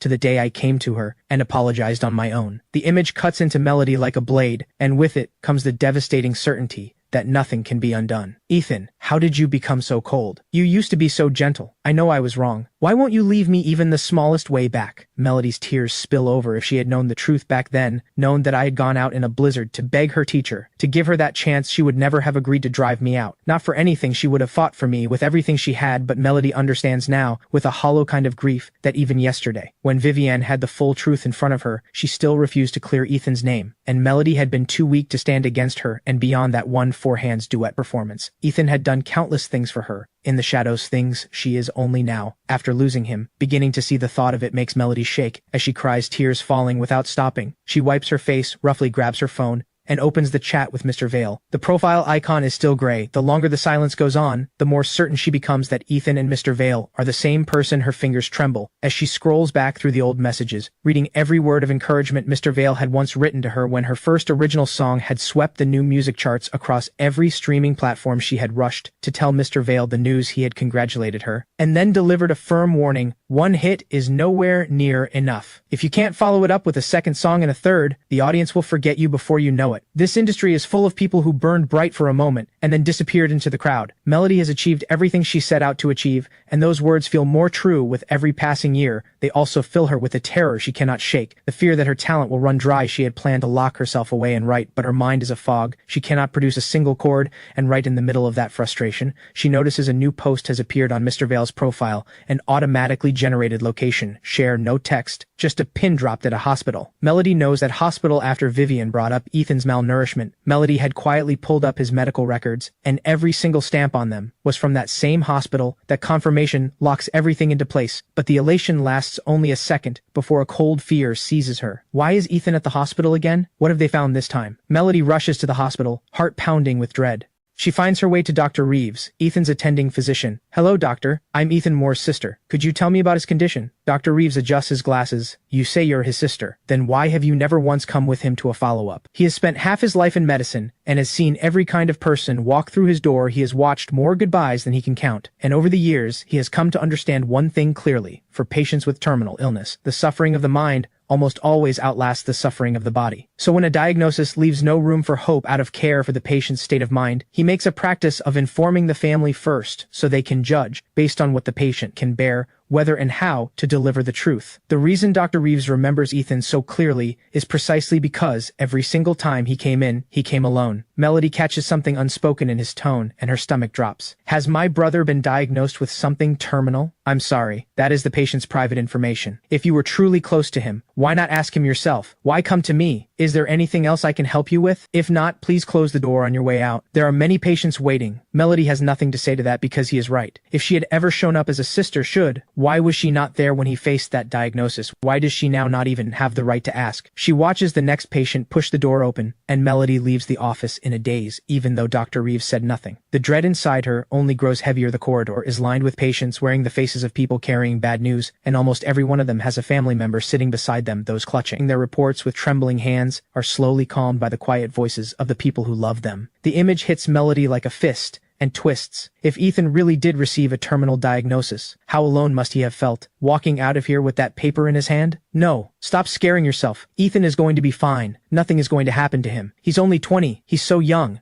Melody repeats it to herself over and over, forcing her mind away from the worst, and stumbles out of the hospital in a fog. Climbing into her car, she pulls out her phone and plays a clip, passing it to her driver in the front seat. Can you help me figure out where this is? See if you can tell which part of Riverdale this is from. The irony of it is almost too much. When Ethan lived at Moore Estate, she had been completely indifferent to his existence. And yet, the moment he was thrown out, she became consumed with tracking his every move. She has watched every episode of his livestream segment, not missing a single frame, and clipped the moments where the background hinted at his address, hoping her driver can piece together the location from the streets and buildings visible in the footage. The driver is sharp and quickly identifies the neighborhood when the doorbell rings cheerfully. Sunny bounces toward the front door, but just as she stretches up on her toes to reach the handle, her mother's strict warning flashes through her mind, and she stops herself. She drags over a small stool and climbs up and peers cautiously through the peephole. Outside stands a beautiful woman in sunglasses, and something about her face looks oddly familiar. Sunny scratches her head, but cannot quite place her outside. Melody rings the bell again. Hello? Is anyone home? home? She presses it twice. No answer. Melody assumes Ethan is out, or that her driver got the wrong unit. She sighs, and is about to turn and leave when the security door opens just a crack, and a delicate little face appears in the gap. Big eyes blinking up at her, Sunny's voice trembles with excitement. Are you Melody Moore, the singer? From TV? Melody turns and looks at the little girl. The resemblance around the eyes and brows is unmistakable. She blinks, then takes off her sunglasses and says gently, "Hi there. Is this Ethan Moore's home?" Sunny's face goes completely red the moment she hears that, like a ripe little apple. Yes, it is. Ethan is my brother and he's the best. And you're Melody Moore. Me and all my classmates are your biggest fans. We know every single one of your songs. You sing so beautifully. The moment Melody realizes this little fan is Ethan's sister, her expression softens completely like ice melting. Thank you for being such a sweet fan. Is your brother home? Could I come in for a moment? Sunny nods so fast her head is practically a blur, and grabs Melody's hand to pull her inside. She ushers her idol to the living room sofa, and the moment Melody sits down, this tiny, devoted fan kicks into full hostess mode. She runs to the fridge for juice, then digs through every cabinet to pull out the snacks she's been saving, the ones she usually cannot bring herself to open. As a singer who watches her diet, Melody almost never touches snacks, but she likes this little girl so much that she makes an exception and tears open a bag of chips and crunches through them together with Sunny. But during the light, cheerful conversation, Melody notices something, the faint trace of dried tears at the corners of Sunny's eyes. She has clearly been crying alone. Not long ago, Melody pulls out a tissue and asks softly, "Did something happen? Are you upset about something? You can tell me anything. I'm a big star. I can definitely help sort it out." At those gentle words, Sunny's lip trembles and she bursts into tears. The sudden outburst catches Melody off guard and she quickly pulls the girl into her arms. Hey, no more crying. You are the sweetest little thing. Your brother is practically famous now. If anyone at school gives you trouble, you go straight to your brother. He and I will sort them out together. While she is still comforting her, Melody's eyes drift to the coffee table, where an old phone sits with its screen still lit from the model and the worn cartoon case. It looks like an old backup phone Helen left at home so she could stay in touch with Sunny. The screen is open on a parent group chat, and messages are still flooding in. Something tells Melody this chat has everything to do with why Sunny was crying. She picks it up without hesitation and sees a pinned announcement sitting at the very top. "Good evening, parents. In the spirit of honoring our teachers, the parent committee has decided, with Teachers' Day approaching, to organize a dinner in appreciation of our devoted teacher, along with a selection of fine gifts to express the gratitude of all the families in our class. The total cost will be divided equally among all 43 families. Each family's share comes to $93. Please confirm and transfer your contribution at your earliest convenience." Curled against Melody's side, Sunny lets everything out. "Am I really just dumb?" she asks. "My teacher calls me stupid in front of the whole class every single day. She threatens to have me expelled." Melody's brow snaps together at Sunny's age. She is barely through the early years of primary school. 9 years of compulsory education is the law. What authority does a primary school teacher have to threaten a child with expulsion over grades? Could it be that Helen had not paid into the group's pockets, and Sunny was being made to suffer for it? Melody strokes her hair gently. "You are not dumb. I think you might be the smartest kid I've met. That teacher is just trying to scare you. A child as thoughtful and well-behaved as you? The principal would never let that happen." At those words, a small light comes back into Sunny's eyes, but it fades just as quickly under the weight of doubt. "But the teacher is really mean. She's made me stand in front of the class several times this week. She tore up my workbook in front of everyone. Said I was hopeless. Last week she moved my seat to the very back corner. Said a bad student like me belongs next to the trash bin." Melody listens with her jaw tight and her blood rising that a teacher could sink this low. Her own difficult childhood has taught her firsthand how devastating the wrong environment can be to a child's sense of self. To tear down a child's confidence this deliberately and call yourself an educator. But what is the grudge? What could a child possibly have done to deserve this kind of targeting? Melody cannot make sense of it, who hates a sweet, obedient little girl. Gently, carefully, Melody draws the full story out of Sunny. At every class meeting, the teacher drops hints about her after school tutoring sessions, pushing students to come do their homework under her supervision. "But the fees are so expensive. I know how hard mom works just to get by. I didn't want to add anything extra on her, so I never told her." Everything clicks into place for Melody. Between this and the group chat demanding money for gifts, the teacher's motive becomes crystal clear. Looking around the small but tidy apartment, Melody feels the weight of it. The years Helen has spent raising 2 children alone. Sunny clearly understood the family situation,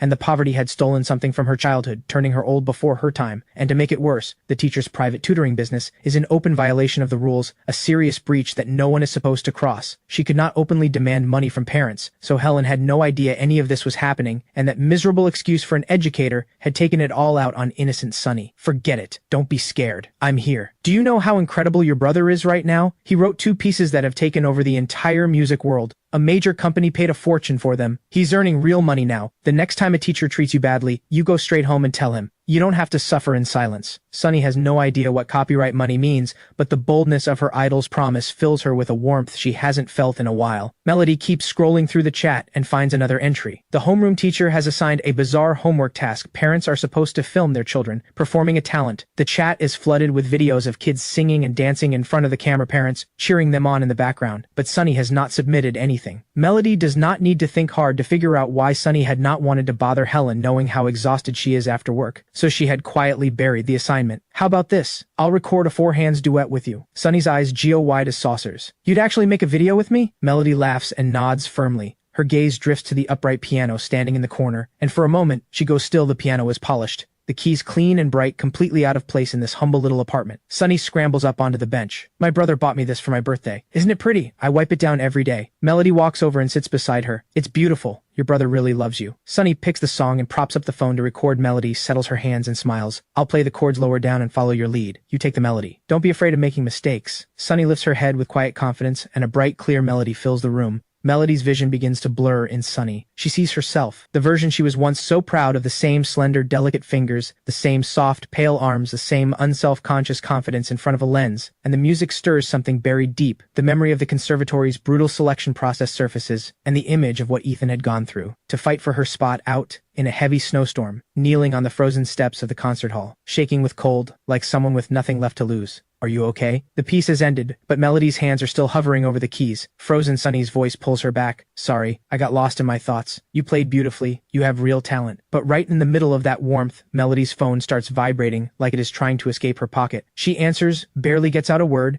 and her manager's voice comes through in a full volume fury. Where on earth have you been? Don't tell me you forgot. Today's shoot. The entire crew is standing there waiting for you. The shouting jolts her. She glances at the date on her phone, and it hits her the past few days of sleepless nights and emotional chaos had stripped her of all sense of time. She fires off a string of apologies and promises she is on her way, then hangs up and starts pacing in a panic. She is completely stuck. She had already asked Sunny, but Sunny had no idea when Ethan would be back if she stayed. It could be midnight, but the production crew cannot wait another minute. Just as she is scrambling to say goodbye, her eye catches something in the bin beneath the coffee table. An empty medicine bottle. She picks it up and turns to Sunny. What is this? I was sweeping under my brother's bed earlier and found the empty bottle, so I threw it out. Melody turns the bottle over to look at the label, but the label has been peeled off completely and deliberately. Something cold settles in her chest. She takes a photo and calls a senior professor she knows in the medical field. He enlarges the image and studies it carefully. The label's been removed too cleanly for me to be certain. I can't give you a definitive answer, but based on the bottle shape and the color of the remaining packaging, this looks like a high-strength liver prescription. The words liver prescription land like a stone, and the dread that has been building inside her hardens into something final because Ethan's high school medical report had been explicit: severe hepatitis caused by malnutrition. Is there any way to tell exactly what it is? Try this. Put the opening close to your nose and smell what's left. Melody unscrews the cap and breathes in deeply. A sharp, overwhelming bitterness hits the back of her throat. It travels from the nose straight down into her chest. It's hard to describe.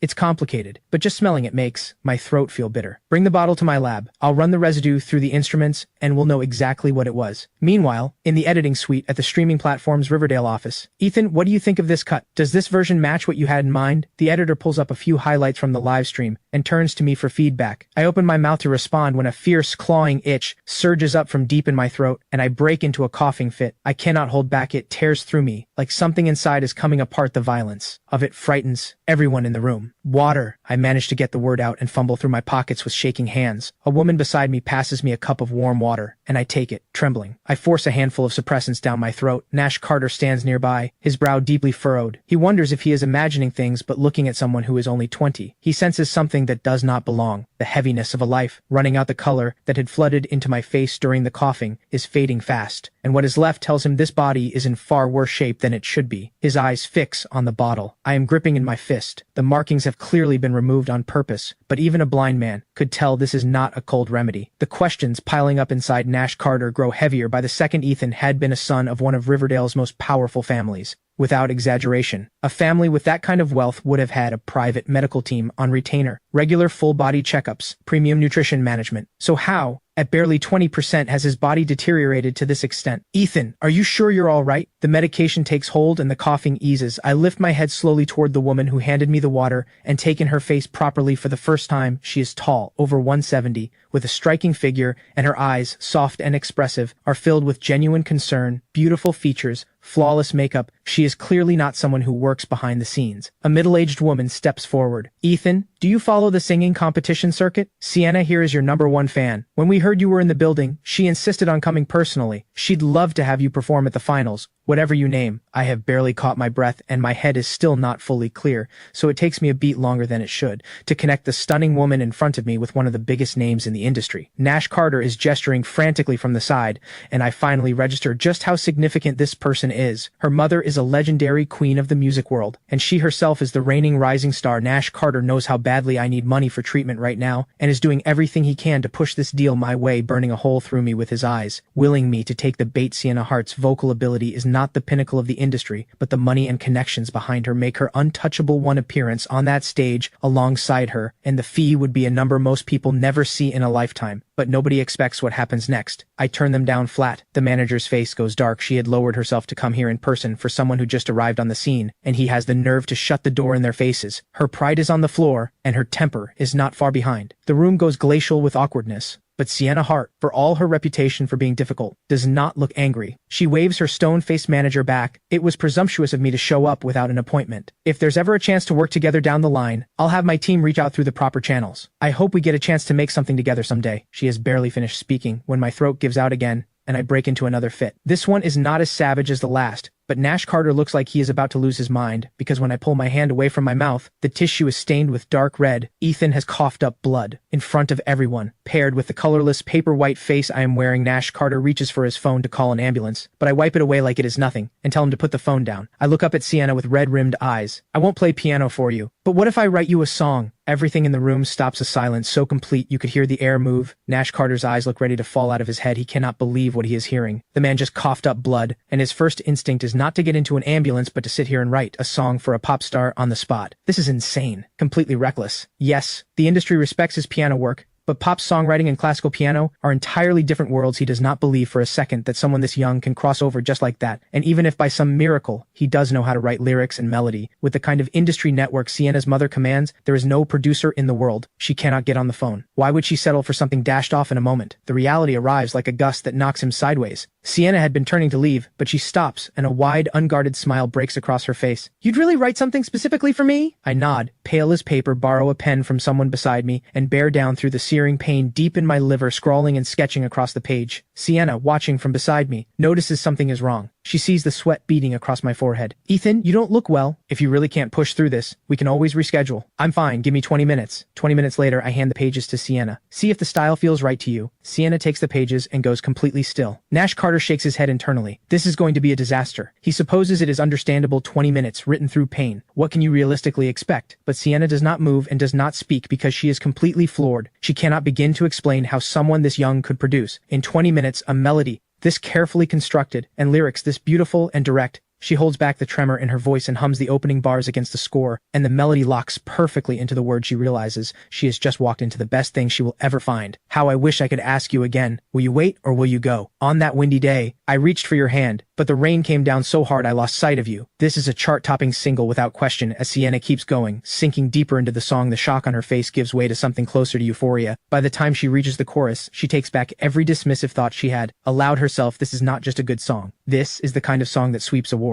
Is this really mine? She asks, her voice unsteady. Am I really allowed to have this? She is trembling. Every song she has released since her debut does not come close, and she has fallen for this one completely. I give a flat nod. Of course. Pay the right price and it's yours. 3 days later, the singer finals open at Riverdale Sports Center backstage. The floor director turns to Sienna. Sienna, it's almost time. Your track for Tomorrow Never Comes is locked and ready. Do you want to run through it once before you go on? Sienna shakes her head without hesitation. I'm not singing that one. The declaration hits the room like a thunderclap. The floor director nearly drops his radio. Tomorrow Never Comes is Sienna's signature weapon. The song that has owned the charts tonight is the grand final, streaming live across every platform, and her fiercest rival Melody Moore is in the next room getting ready. Everyone had assumed Sienna would bring out her biggest weapon and go to war, and yet here she is, 10 minutes before showtime, pulling the rug out from under everyone. She ignores the director's meltdown completely and forces the production team to swap the song. I follow Sienna to the backstage control room and begin tearing through the live band arrangement with surgical precision, which bar the drums need to come in to build the energy, where the ethereal backing vocals should layer into the chorus. I give every instruction without hesitation, and the seasoned musicians around Sienna are left staring in disbelief. Every adjustment I make lands with startling precision, perfectly matched to the melancholy heart of the song director. Sullivan cannot contain himself any longer. Did you write this piece yourself? I don't think we've been introduced. He looks me up and down like he is trying to classify something he has never encountered, and the more he looks, the more familiar the pale, sharp-featured face becomes. Then it clicks. Isn't this the piano prodigy who's been all over trending? Director Sullivan draws a sharp breath, his entire understanding of the world briefly rearranging itself. Not only is this kid's piano playing something beyond human, not only has he sold classical compositions for extraordinary sums, but he can write pop music too, and arrange a full live production from scratch. A complete all-rounder of this caliber comes around, maybe once in a century. So why has no one in the industry heard of him until now? Has he been hiding everything on purpose? Playing the fool all along? My throat is too raw to answer quickly, and Sienna jumps in before I can, fiercely protective. He wrote this for me. The exclusive rights are mine. Nobody else is getting it. Director Sullivan shakes his head with a look of genuine regret that one listen to the chorus was enough to make him seriously consider buying it himself. He settles for adding me on his phone and makes me promise repeatedly to come to him first with anything new. Once every last arrangement detail is locked in, Sienna walks me out herself, apparently afraid I might change my mind. Take care, Ethan. Let's settle the final payment tomorrow somewhere quiet. I'll come pick you up. I can't thank you enough. I genuinely love this song. I wave her off without expression, letting her know I heard her, and then I unlock a shared bicycle at the curb and pedal away. Sienna watches my retreating figure wobble off on that beat-up bike, the whole absurd, oddly touching goodbye happening to be witnessed in its entirety by Melody, who has just arrived at the venue through the car window. She watches me and her greatest rival laughing together, and something squeezes painfully inside her chest, the sensation of watching something priceless be taken by someone else. The feeling is so sharp, it makes her clench her fist before the car has even fully stopped. She is out the door, storming straight towards Sienna. You shameless! Why are you with Ethan? What exactly is going on between you two behind my back? Sienna blinks, caught completely off guard by the ambush but faced with a direct challenge from her longest-standing rival. There is no version of Sienna Hart that backs down, and that accusatory tone, like something out of a confrontation scene, disgusts her. What is between me and Ethan is absolutely none of your business. You're overreaching. The world doesn't revolve around you. A stinging ache rushes straight to Melody's nose, like watching someone snatch away the toy she loved most as a child, while the thief stands there laughing and telling her it was never hers to begin with. Melody lifts her chin and plants her flag. I am his sister, legitimately. Sienna Hart goes still for a beat, her mind racing through everything she knows, until it lands Melody had mentioned in an interview once having a useless brother, and with everything that had come out online recently about Ethan's background, the family that threw him out, that family is more estate. Once Sienna has pieced it all together, a wave of righteous anger rises in her on Ethan's behalf. Someone this extraordinary, this loyal, 20 years under the same roof and family, turns on him just like that, thrown out like he meant nothing. What is wrong with the people in your family? I remember talking to you at a red carpet event about your so-called brother. You said even mentioning him was an embarrassment to you, called him beneath you, a nobody. You couldn't distance yourself fast enough. You never once acknowledged him publicly, and then you had him removed from the family, even had his name erased from the records. And now you want to stand here and play the devoted sister. Where was the sister energy before? Don't perform for me. He's free now. He has nothing to do with you. The barrage leaves Melody with nothing to say, her defiance collapsing like air leaking from a punctured ball, because every single word Sienna said is true, and every word cuts. She had been blinded by her own assumptions, her prejudice so deep she had never seen any of it. Not a single thing Ethan had done for her, not one. She had written him off as a burden, and never once mentioned his existence in public. There are barely any people in the industry who even know Melody Moore has a brother. The weight of everything she has done floods back, and her eyes burn red. She straightens her neck, clinging to the last scrap of pride she has. Whatever you say, he is my brother, in his bones, and I will do whatever it takes to make it right and bring him back. Sienna watches Melody on the edge of tears, the first time in all their years of rivalry she has ever seen this woman's eyes go red, and for a moment, she almost feels sorry for her. She does not have the energy to keep pouring salt into the wound. They stand in a silence that stretches for nearly 20 seconds. Melody draws in a long breath and steadies herself then, as if bracing for something she has been afraid to face. She asks the question that has been circling in her mind. Was Ethan here to play piano for you? Sienna lets a slow smile curl at the corner of her mouth. Wrong guess. He wrote me a song. The finals begin not long after, with a full press presence and cameras trained on every corner of the stage. Melody's eyes are fixed on the stage. The first performer to take the stage is Sienna Hart. Soft lights shift and pulse across the stage, and her voice fills the venue with something warm and searching. How I wish I could ask you one more time. Would you choose to stay, or would you go? On the day the wind picked up, I tried to reach for your hand, but the rain came down so hard, it blurred everything in front of me, and I couldn't see you anymore. Something shifts in the faces of the audience, and the performers waiting backstage, and as the song builds toward its peak when Sienna reaches the climax, several of the waiting performers rise to their feet. When the last note finally fades, the entire venue erupts, the audience rising as one, clapping, cheering. That song is incredible. The lyrics, they're just beautiful. Sienna, Always and Forever, a masterful song delivered with a performance to match the crowd, is electric. More than a few people sitting in those seats feel it. This is not just a standout song, the lyrics read like poetry. Even the critics, who make a living finding fault, struggle to find anything to say against it because the song is simply that exceptional. Never mind that Sienna commanded the stage flawlessly. Even if she had stumbled somewhere in the middle, the song itself would have held the stage up. They really shouldn't have let her go first. After a performance like that, who can honestly be moved by what comes next? Nobody notices that in a corner of the venue, Melody's eyes have gone red again. Listening to this song that has moved an entire arena, she knows with absolute certainty that Mr. Vale is Ethan, because only he could have written something like this. And the feeling it stirs inside her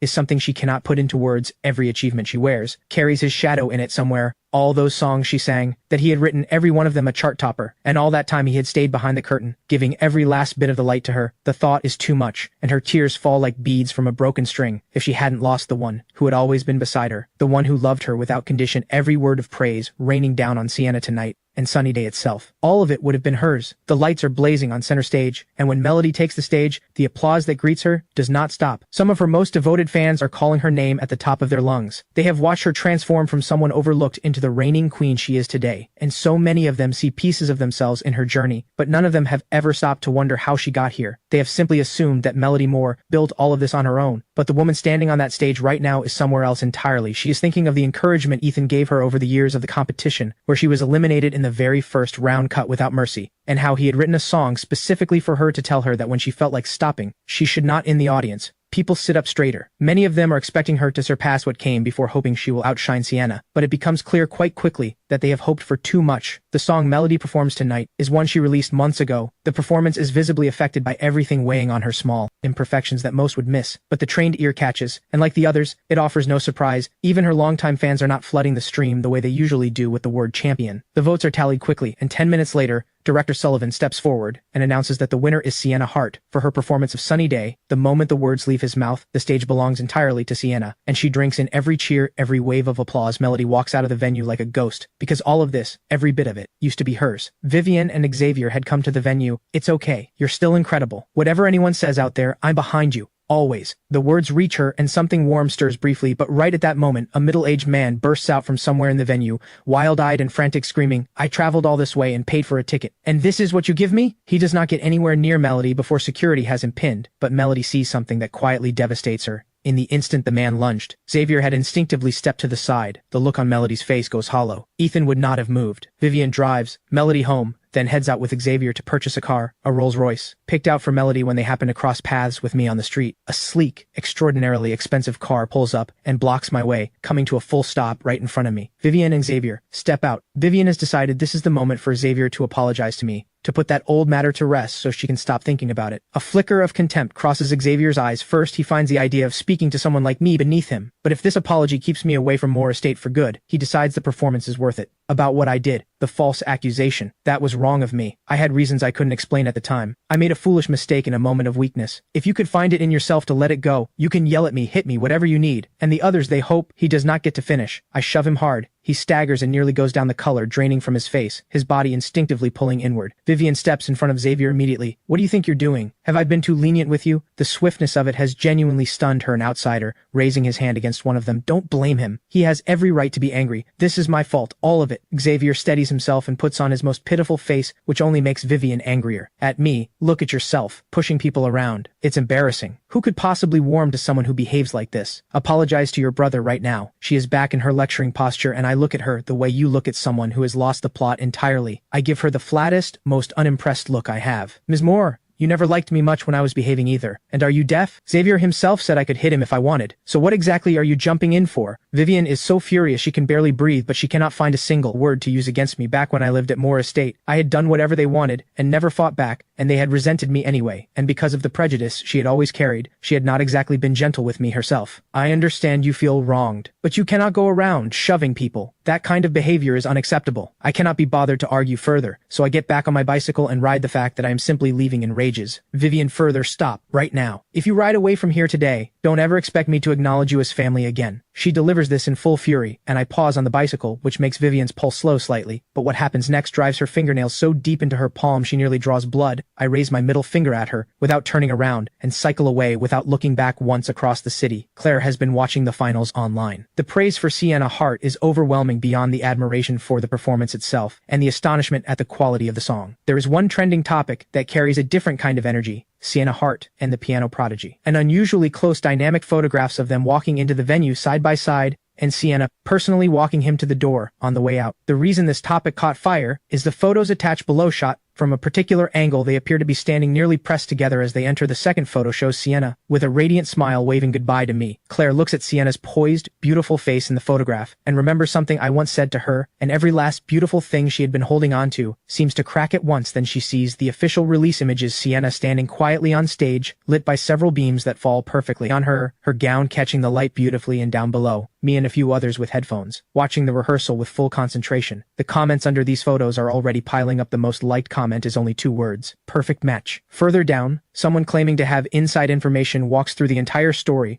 of how I won Sienna over in a comment that runs to hundreds of words. A genius composer 20 years in the making produces a masterpiece. Every singer fighting for a chance, every platform begging to collaborate, and he turned every single one of them down, because he told the world this song was written for one person alone. Claire thinks of a memory. She had worked hard to get 2 tickets and dragged me along to a concert. The venue had been packed with pink glow sticks, turning the whole night sky that color, and the singer stood under a silver light leading the whole crowd in song. She had thought it was the coolest thing she had ever seen, and without really thinking, said out loud, if I could ever do something like that someday, hold a concert that was entirely mine. I had turned to her with complete seriousness. Then first you need a song that's yours. Here's what I'll do. I'll write you a song someday, a legendary one, the kind every singer will fight over, and it will be written for you alone. She had found my confidence a little startling at the time, but looking at my face, completely earnest, she had actually believed me. She had blushed and said she couldn't sing to save her life, that she would need to practice first, otherwise she'd waste a perfectly good song. But everything is different. Now, I did write a song for one person, and that person was not her. The moment that thought finishes forming, the ache that has no name rises in her chest again. She opens our chat window without thinking, and compared to every photo online that had twisted something inside her, nothing stings quite like this. My messages are still unread, still unanswered. The last thread she has been holding on to snaps. She removes me from her contacts and buries herself in her blankets and cries until she has nothing left. The dull, persistent ache makes Claire wish she had never met me at all. She thinks back to middle school when a boy in her class had given her a love letter and her mother had sat her down and said, with great seriousness, if you don't focus on your studies, you'll end up back in that small town with no movie theaters.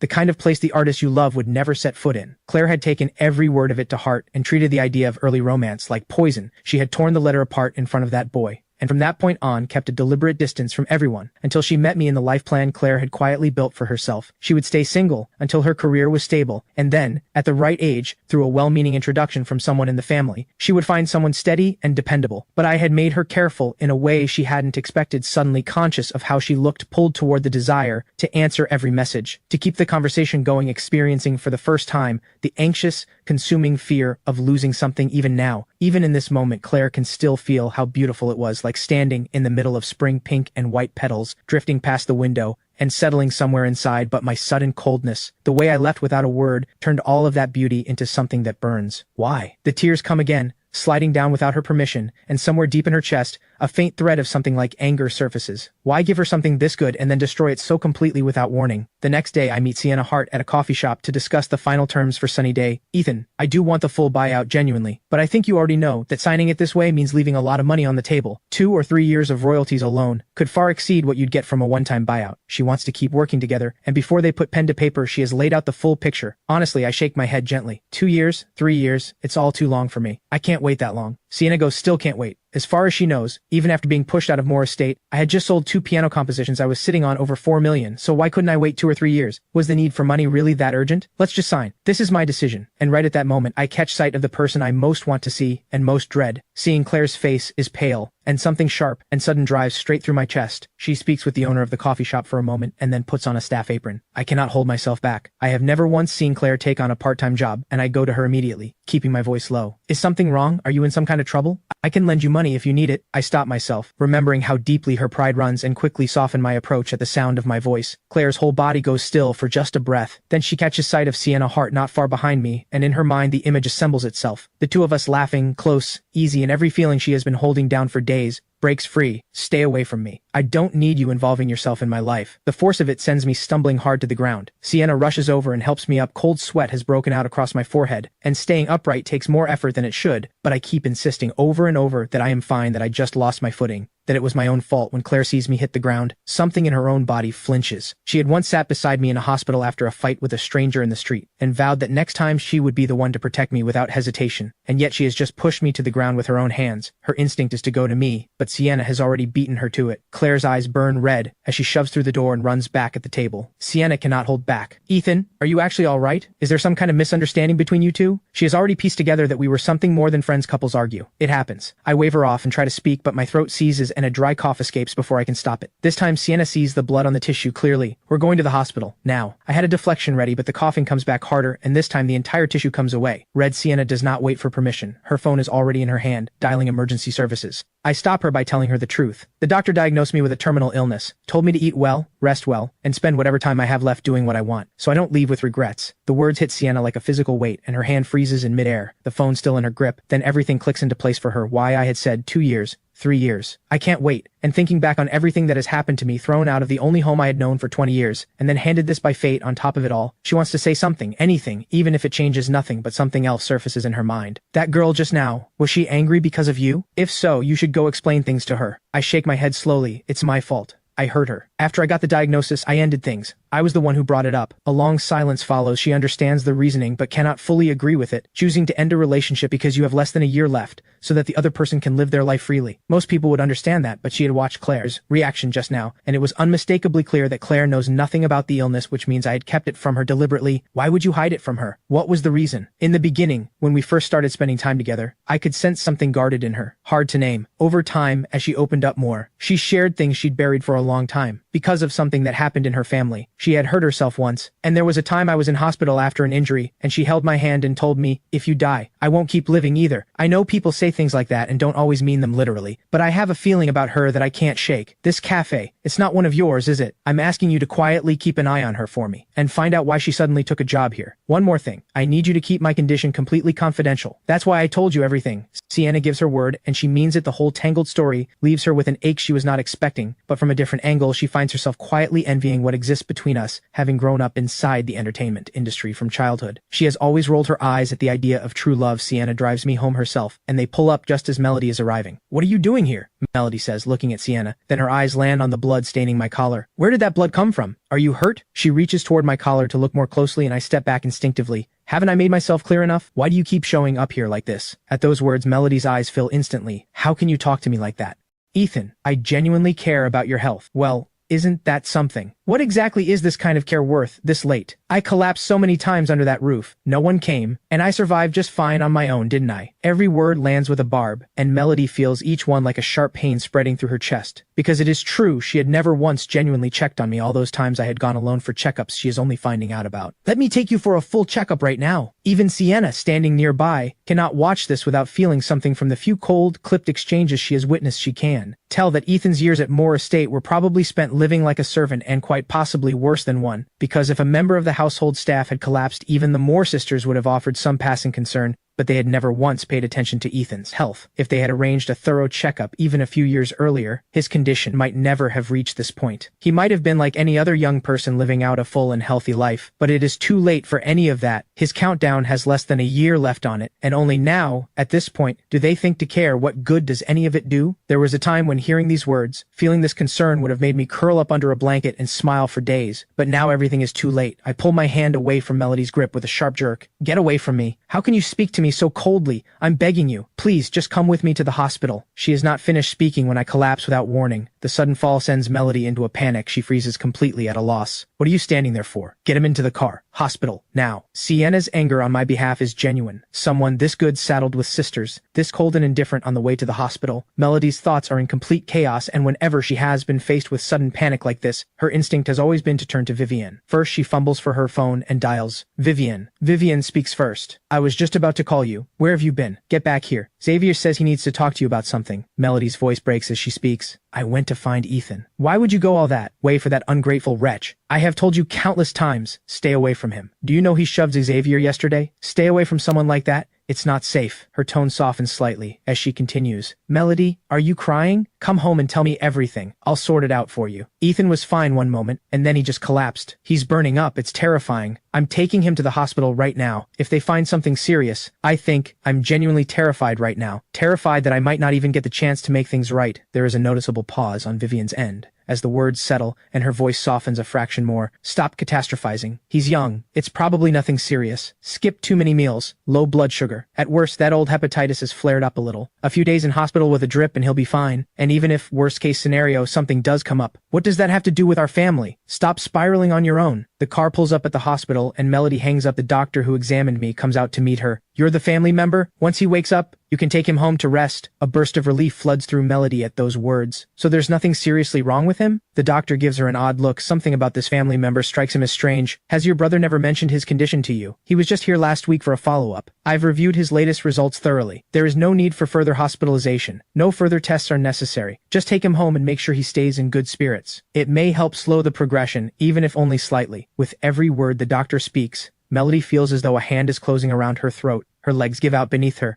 and she sinks onto the bed. This is the most authoritative hospital in the country. And even here, the verdict is that nothing more can be done. Then where in this entire world is there left to turn? All Melody can feel is a despair so complete it has no bottom. Then a detail surfaces, something Vivian had mentioned casually over a meal said in passing the day Vivian called to tell Ethan the truth about his birth and coldly ordered him to leave immediately. Was the same day he had walked out of this hospital with his terminal diagnosis. The timeline fits together perfectly, which means in the moment Ethan found out he was dying a thunderbolt out of a clear sky, he received that call ordering him out of the only home he had. Melody pictures it, and the cruelty of what the three of them did is almost unbearable to look at. In the darkest, most helpless moment of his entire life, they had joined hands and thrown him out without mercy, and he had said nothing, swallowed it all, and carried it alone. Every detail that comes to her breaks something open, and she breaks down completely in the hospital room. The regret is real, and it is enormous. She is furious at herself for the day. Vivian spoke a few words in her ear, and she cast that vote without a second thought. She hates herself for not seeing sooner what Ethan was, for never turning toward the one who had quietly given everything. If she had paid attention even a little earlier, she would have found the best doctors. Spared, no cost, would have found the courage to stand up to Vivian, and fought with everything she had to keep Ethan home, kept him close, kept him safe. But she had been naive enough to believe that if she just kept showing up, I would eventually forgive her, and that once I came back, everything would simply return to how it had been,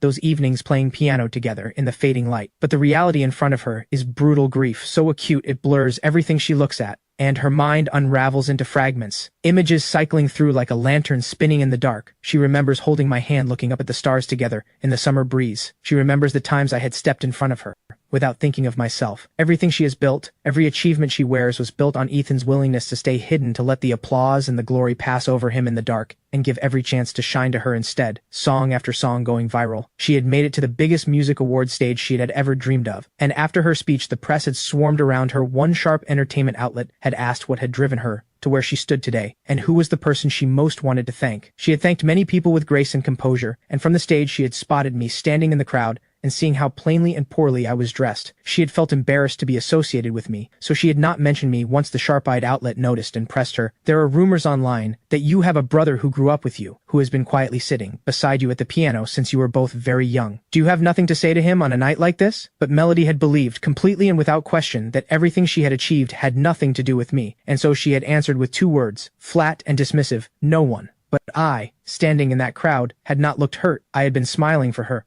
genuinely, unreservedly, because she was being praised by so many people. Ethan, This time let it be my turn. Let me spend whatever is left fighting for you. Her voice has gone rough from crying. She sees a missed call from Vivian and calls back before Vivian can say a word. Melody speaks first. Without hesitation, I've completely changed my mind. I'm bringing Ethan home. Vivian erupts. What are you talking about? Have I not explained this to you clearly enough? Your real brother was shoved by him just yesterday, and now you want to bring him back? What do you think that does to Xavier? Melody's voice comes back sharp and loud. Isn't Ethan the brother I watched grow up? If you are forcing me to choose between the two of them, I choose Ethan without hesitation. And Xavier getting shoved, didn't he bring that on himself? If he can't accept that, then he can pack his things and leave. Vivian completely loses it on the other end. Have you lost your mind? Listen to yourself. Everyone in the city knows we've reunited with our real brother, and now you want to push him out? What do you think people will say about the Moore family? But through the phone comes Melody's voice, broken and desperate. Ethan has an incurable illness. The doctor said he has less than a year left. On the very day he received that diagnosis, when he was at his lowest, we threw him out. The words reach Vivian and the line goes completely silent. Melody holds her breath, hoping that guilt alone will be enough to make Vivian say yes, but what she hears instead is something she could not have prepared for. Transfer some money to his account. Consider it financial compensation from the Moore family. No one asks to get sick, but his illness has nothing to do with us. What's done is done. Having him come back to Moore Estate now, do you honestly think that is the rational right thing to do? The calculation in Vivian's mind is precise. If she gives in and lets me move back Xavier, who never fails to cause trouble, will tear the house apart and the household will descend into chaos again. She steadies herself with this reasoning and softens her tone just slightly. Melody, I'm asking you, stop this. Xavier suffered for years out there. Don't do something that would hurt him, like this. During this entire phone call, Xavier has been standing nearby, listening when he hears Melody say she would choose me over him. He goes pale with rage, his entire body trembling. But when the second half reaches him, and he learns that I have less than a year left to live, the corner of his mouth twists with a satisfaction he can barely conceal. Every version of you deserve it cycling through his mind, and the only thing that spoils it is why the nuisance is not dying sooner. Why is fate giving him another year? Melody has heard enough. I completely disagree with everything you just said. She hits the end call button hard. At the same time in the hospital room, I stir as consciousness begins to return. Making a small sound, Melody is at my side, immediately eyes red. Ethan, you're awake. Did my call disturb you? I'm sorry. It's all my fault. Once my head is fully clear, I give her one sentence. Yes, now get out. Her breath catches, and she struggles to find air. Please don't talk to me like that. She does not finish. Who exactly are you performing this for? The tears fall from her like something breaking. You're weak. Don't move. I'm leaving. Only when she is gone does the room feel quiet from the state she was in just now. She has almost certainly found out everything. But it does not matter to me anymore. I have no desire to have anything to do with the Moore family. Melody gets into the car outside the hospital, but does not start the engine. She just sits there. The wind has picked up, dragging heavy rain with it, the windshield covered in beads of water, and listening to the rain, her grief deepens. She thinks of other rainy days, the ones where I had sat beside her all day at the piano. As long as my music was playing, she had never felt alone. And now that sound is growing further away. Melody picks up her phone through her tears and searches for my name online. The first thing that appears stops her cold. A post from the woman who falsely accused me, claiming I am dangerous. Melody clicks immediately, and it is exactly what she feared. The same woman who had fabricated the accusation against me, for reasons unknown, has revised the original false account and posted it again, claiming her previous apology had been made under pressure, and that she is now choosing to speak her truth. She has even pinned a comment to the top, if I stay silent today, and the same thing happens to someone else tomorrow, there will be no one left to speak up. Although the original incident was over a year ago, the current online attention surrounding Ethan has given the post traction, and the comments are already multiplying with reactions split in every direction. Bystanders tend to default to the side of whoever appears more vulnerable, and even without a shred of evidence, there are already voices piling on against me. Melody's fist closes tight. The last time something like this happened to Ethan, she had not stepped in, had not even checked on him, and he had carried the weight of it alone this time. Even if it is only to ease her own guilt, even if it is just to give herself some small measure of peace, she will see it through to the end. With that, she dials her lawyer. There is something I need you to handle. The woman who made false accusations against Ethan before, she has started again. I've sent you the link. On the other end, the lawyer pulls it up. I'll contact her now and have the post taken down. But Melody stops him immediately. No, we gave her a chance before. This time I want to press charges. I'm leaving it in your hands. Are you certain about this? Does Vivian know? Melody does not hesitate for even a second. She has no idea. If she asks,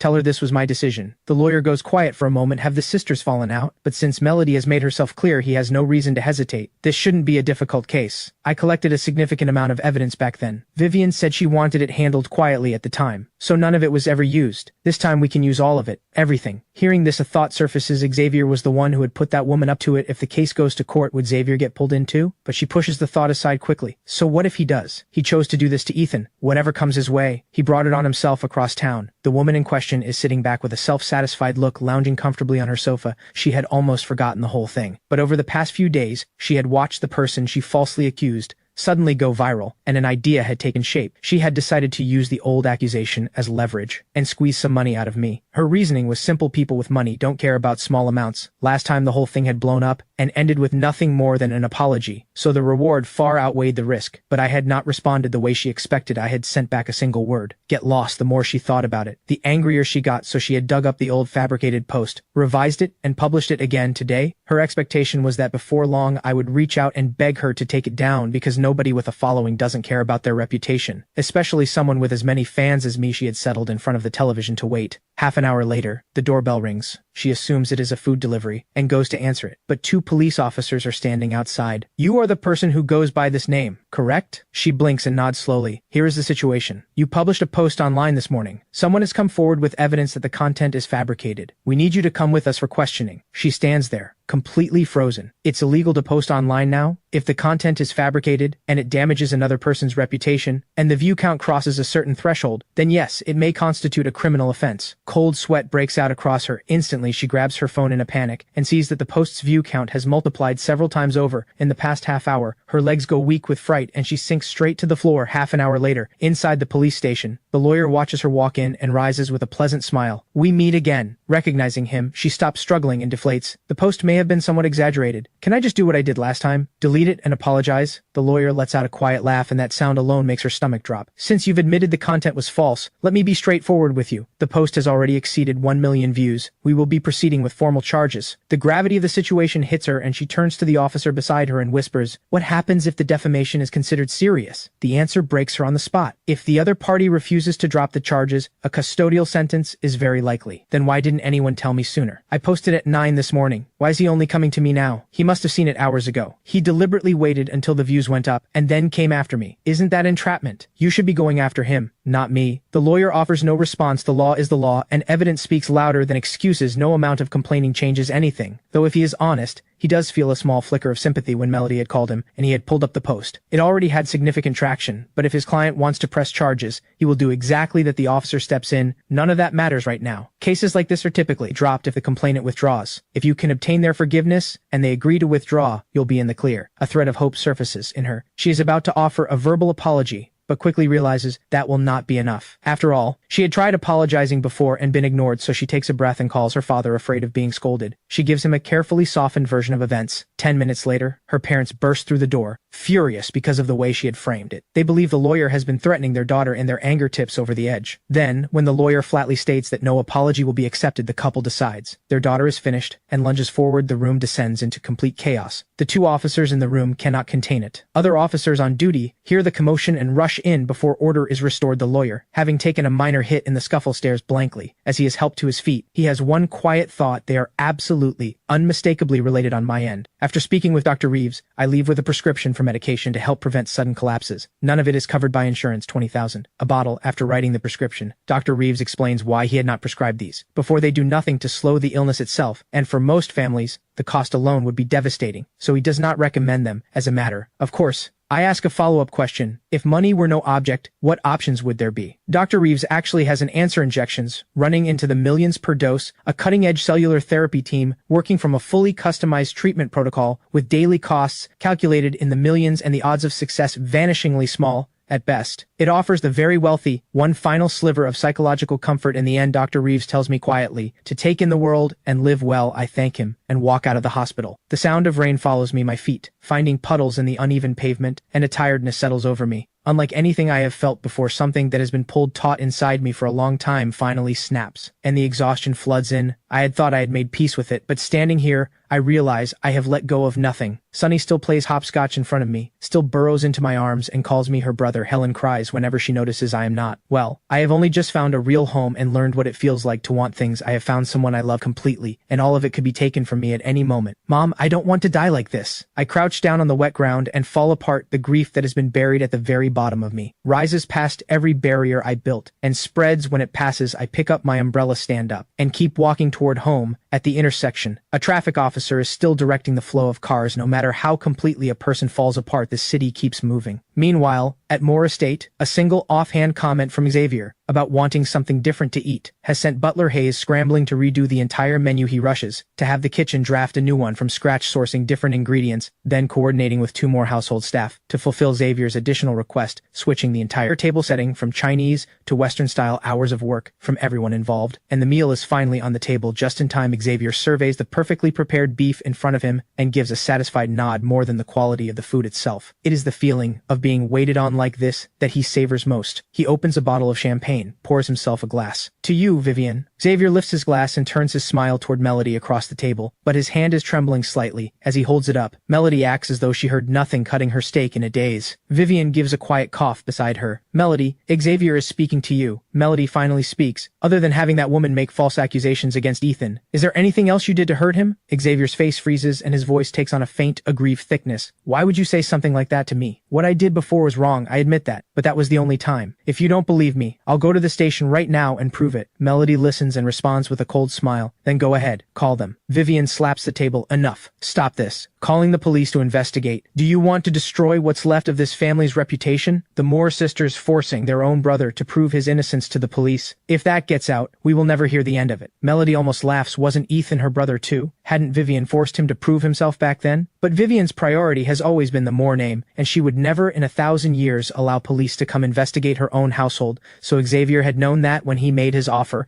and had the audacity to say it anyway. Seeing Melody go quiet and Vivian siding with him, Xavier finds his footing. I know you don't like me, Melody, but I really want you and Vivian to get along. Please stop fighting because of me. If you two can just be at peace with each other, I'll move out right now. I mean it. By the time he finishes, Xavier has moved himself, his eyes faintly reddening at the edges, which only makes Vivian more convinced that Melody is being completely unreasonable. I know you feel guilty about Ethan's illness, but no one wanted this to happen, and it has nothing to do with us. I'll say something you won't want to hear. The decision to make Ethan leave, wasn't that something we all agreed to? At those words, something in Melody's chest stings like a needle going in. Yes, she thinks quietly of who she was back then. Why had she been so weak? Why couldn't she stand by what she believed? She had become one of the people who drove me out. Vivian keeps pressing, let it go, Melody. Look at us right now. A family, sharing a meal together. What could be better than this? Why bring up someone who has already left and ruin it for everyone? Melody's smile is hollow and bitter. How is she supposed to let go? Ethan had given his entire life to her once again. She does not do as Vivian says. I am going to bring Ethan back. I want him to come home. And if Xavier has done anything else to hurt him, I will find out every single thing. But right at that moment, a member of the household staff approaches Xavier and murmurs something in his ear. Xavier's expression twists violently. He flings his arm out, sending everything on the table in front of him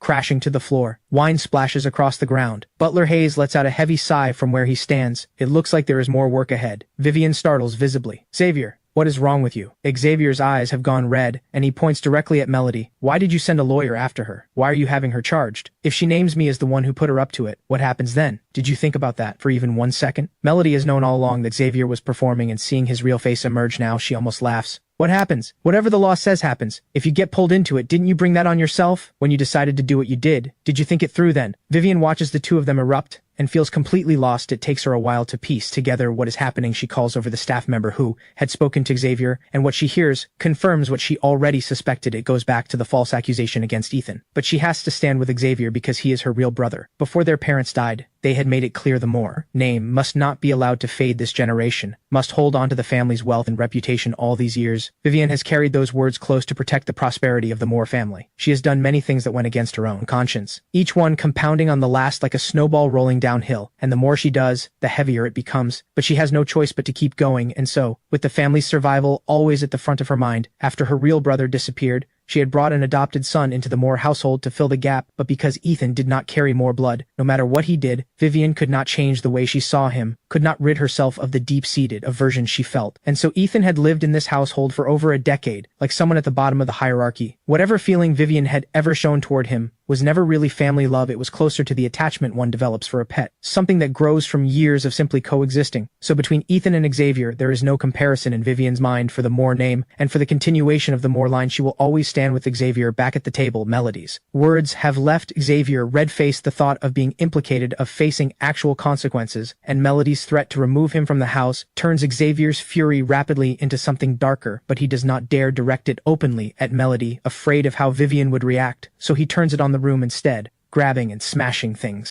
around him, pouring his rage into anything within reach. Butler Hayes watches from the side, his face creased with deep worry. The scented candles. There should be more in storage. That expensive coffee maker. That model is going to be very hard to replace. The hand-stitched silk tablecloth. 2 days for a custom order, and that porcelain vase. Wait. Butler Hayes is just about to speak up when Xavier has already lifted it above his head, the most prominent piece in the entire dining room, and brings it down with full force. A sharp crack and shards scatter across the floor. Butler Hayes closes his eyes for a moment and thinks, that is very bad. He is still deciding whether to step in when Melody surges forward and delivers a hard slap. The stinging heat across his face is the moment Xavier realizes what has just happened. Then he sees her arm draw back again, and he flinches, clutching his face and putting on a pitiful expression. Vivian steps in immediately and shoves Melody back, pulling Xavier behind her. Apologize to your brother. The force of it sends Melody stumbling 2 steps back. Whether it is watching the vase be smashed without a second thought, or having her own sister shove her, all of it crashes down on Melody at once, and she breaks down completely, sobbing, "That was a gift from Mr. Vale.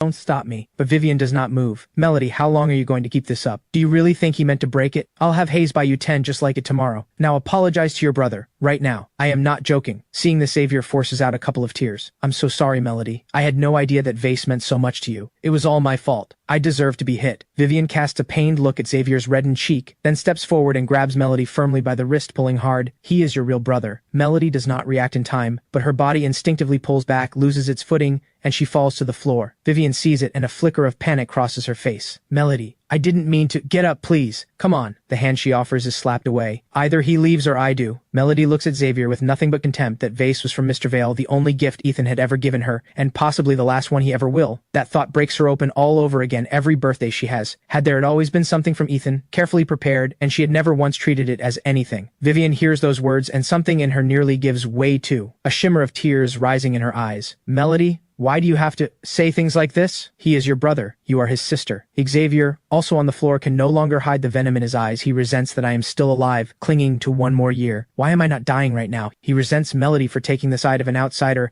and threatening to take back the life he fought so hard to claim. The hatred makes his teeth tremble in this moment. He wants both of them gone. "Melody, please. I won't make you apologize. Can't we just live as a family in peace? Why does it always come to this? Stop fighting over Ethan. Whatever else you want to say, this family raised him. 20 full years. Have we truly wronged him that badly?" Vivian presses a hand to her forehead, a headache closing in, and right at that moment Xavier pours more fuel onto it. "It's all my fault, Vivian. Every single thing, all my fault. Melody has every right to be angry at me. Since Melody clearly can't stand having me here, I'll leave right now. I'll go to the station and answer for what I did." Melody pulls out her phone without hesitation. "Keep going. Don't stop on my account. I'll have my lawyer come draw up the paperwork first, to get your registration removed from this household. Then I'll walk you to the station myself. I'd love to see exactly how you plan to make amends." Vivian sees it clearly now. This household can only hold one of them, and the realization undoes something in her. Tears rise in her eyes. "Melody, why are you pushing it this far? Do you not care at all about what this does to the Moore name?" Melody's voice breaks as she answers, "Then just kick me out, Vivian. The same way you kicked out Ethan. On my end, I have boarded a bus and taken a window seat, staring out at the sky, mind drifting after what Dr. Reeves told me. I have one more reason. To earn money, even if the treatment option is a long shot. Having more money in hand is always better than not. The 2 piano compositions brought in $4 million. The 2 songs sold to Sienna brought in $3 million more. That should be enough to move the family somewhere better. And I found out last night that Sunny's teacher has been conducting herself in ways that violate every basic standard, targeting Sunny at every turn. So I plan to sit down with Helen soon and get Sunny transferred to a better school. As for the teacher running that illegal tutoring operation, once Sunny is safely settled somewhere new, I will find a lawyer and give that teacher a surprise she did not plan for. After all of that, the millions will probably be mostly gone. So I send Sienna a message. Are you free? Let me take you to eat. I wrote a few songs while I was in the hospital. I'd like to show you and see if any of them work for you. Sienna's reply comes quickly. Just a string of question marks followed by several rounds of checking whether I am serious. Once I confirm that I mean it, she agrees without any further hesitation. I put the phone away, and a heavy tiredness settles over me. Dr. Reeves had mentioned this enormous side effect of the new medication. A short rest is all it takes, so I drift into that halfway place between sleep and waking. A few stops pass, and the bus fills with more passengers. I am jolted awake by a sharp voice. Young man, these seats are reserved for the elderly, disabled, and pregnant. A middle-aged woman has looked around and apparently decided I am the easiest target. She walks straight over to me. I have ridden buses long enough to have met plenty of people like this, some far worse, the kind who say,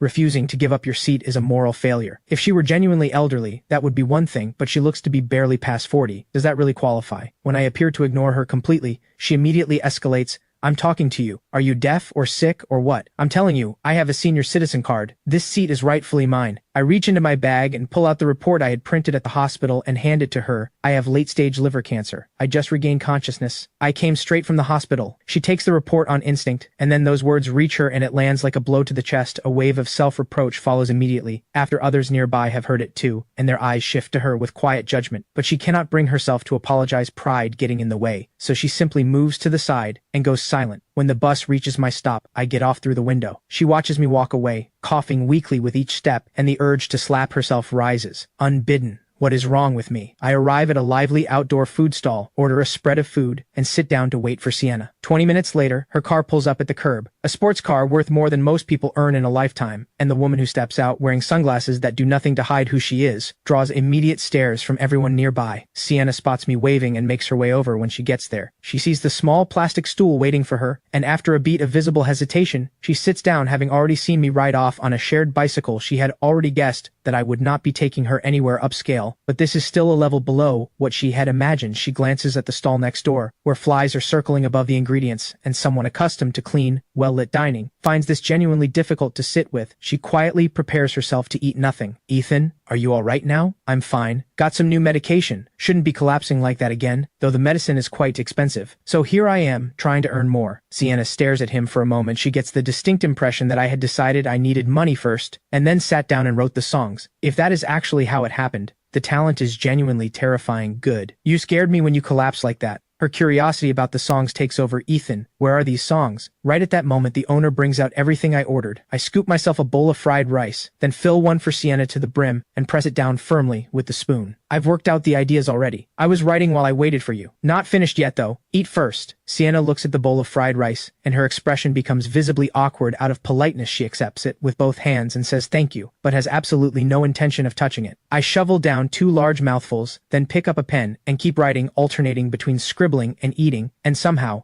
watching me, Sienna realizes she is actually hungry. She surveys the spread on the table, and after considerable deliberation, reaches for a skewer of stinky tofu. The moment she bites through the scalding outside, her eyes go wide purely in terms of flavor. This is actually not bad. She sets down the skewer and reaches for the fish balls I had been eating. One goes in, and her eyes light up. This is genuinely delicious. And right at that moment, I hand over the third finished song. Sienna sets down the grilled wing she had just picked up and takes the pages with both hands. Reading carefully, looking at all 3 pieces, Sienna becomes more convinced than ever that Ethan must be the mysterious Mr. Vale who had been writing for Melody all along. The thought brings back the memory of the first time she had met Melody. She had been seated beside her and spoken with poorly concealed pride. I know both of the top songwriters in the industry. Both of them. And they've both agreed to write for me. Melody had looked genuinely envious because these were legendary figures in the songwriting world. Money alone could not buy a collaboration with them. But right at that moment, Melody's phone had given a quiet buzz, and she had broken into a radiant smile. I know Mr. Vale. Back at Moore Estate, Butler Hayes waves the other staff away, and they visibly exhale with relief, grateful eyes following him as they hurry out of the storm. Butler Hayes has watched Vivian grow up from childhood and considers himself someone who knows her well in his view. Ever since Vivian took over the Moore household from the previous generation, the hardest thing she has had to do, the thing that has cost her the most, has probably been restraining herself from completely favoring Xavier. So she instinctively overlooks a great deal of what Xavier does in her mind. He is a naive, love-starved child who sometimes makes foolish mistakes. Butler Hayes does not share this view. After Xavier moved into Moore Estate, Vivian had assigned Hayes to personally look after Xavier's room, and every morning when he goes in to clean, he can smell a different woman's perfume, and sometimes finds false eyelashes on the floor nail stickers, and other small traces of company he has also found. In the drawer of Xavier's room, several pieces of jewelry belonging to Vivienne. In all his years here, he has never once seen Vivian willingly give away jewelry she has worn, so he has drawn his own conclusion. Xavier had most likely taken them without asking, probably to give to the women he brought around. But this is not the kind of thing he asks about, and certainly not something he volunteers. He keeps up the appearance of knowing nothing. Even though Vivian runs the household, he cannot afford to offend any of the principals. That is the lesson years in this house have taught him. If you want to keep your position at Moore Estate, do not make an enemy of anyone with power over you, which is also why, back when Ethan had been treated worse than the household staff, Butler Hayes had still extended him what respect he could. In Butler Hayes's eyes, Xavier has never been anything close to naive or foolish, not even slightly. Melody, what are you saying? How could I ever bring myself to send you away? Please stop putting me in this position. One of you is my real sister. One is my real brother. How am I supposed to choose between you? I am not going to drive either of you out. Vivian is barely holding together, her voice going rough. Xavier, tomorrow you will find an identical vase and replace it. It's all my fault, Melody. Please don't be angry with me anymore. I'll replace it before I go. He reaches out to help Melody up, but she flings his hand away. Don't touch me. A grown man constantly playing the victim like this. Do you not find yourself disgusting? Xavier lets a few tears fall. I'll leave right now. Vivian grabs his arm immediately. You are not going anywhere today. Then she turns to Melody with something close to disbelief in her eyes. Xavier is your real brother. He is the only brother any of us will ever have. Without him, can we even call this a real family? Can the Moore name carry on? Why have you become so narrow-minded about this? Why are you forcing me into a choice like this? Xavier has had a hard enough life already. All those years out there, struggling. And this is how you treat him now? Melody shakes her head repeatedly. She does not accept Vivian's definition of suffering. Xavier was not out there homeless and alone. He had adoptive parents and a normal life, and if suffering is enough to keep earning forgiveness, then what about Ethan? Why did living like a servant in this house for over a decade still end with Vivian being the one to throw him out? And precisely because Vivian keeps evading the question, Melody has already found her answer. She turns and walks away. Vivian's voice cracks. Melody, come back right now! But she does not run after her. The way she had grabbed Xavier does not reach out to stop her, and yet Melody does stop. She turns and walks directly towards Xavier, and a sharp crack fills the room. Xavier's ears ring, and the other cheek flushes red in front of everyone's eyes. Watch your mouth from now on. As she turns to leave, the corner of her eye catches Xavier's mouth curving lips, moving without any sound coming out, but the shape of it makes it perfectly clear he is mouthing something vile, so Melody turns back and delivers another one. Good thing your face is tough enough, otherwise my hand would be hurting. With that, she walks out of the dining room without looking back. Vivian snaps back to herself. Melody, get back here! But nothing comes back through the door. Xavier, both cheeks now swelling, feels humiliation, pain, and hatred rising together in one overwhelming wave. His back teeth are clenched so hard they might crack, his eyes fixed on the direction she left. Only now does Butler Hayes venture to speak. Let me go check on her. He has no interest in letting this escalate further, and going out to speak with Melody now is the most likely way to bring her back. Right at that moment, Xavier speaks up through tears. Vivian, he manages between sobs. Let me go with Hayes to find her. Once she's back, I'll rent a place outside. When she's ready to forgive me, I'll come back and apologize properly. Vivian's voice is unsteady when she answers. No one is to go after her for the next 2 days. She cannot keep being indulged like this. Don't worry. When your second sister comes back, I'll explain everything to her. Melody won't hold out for long.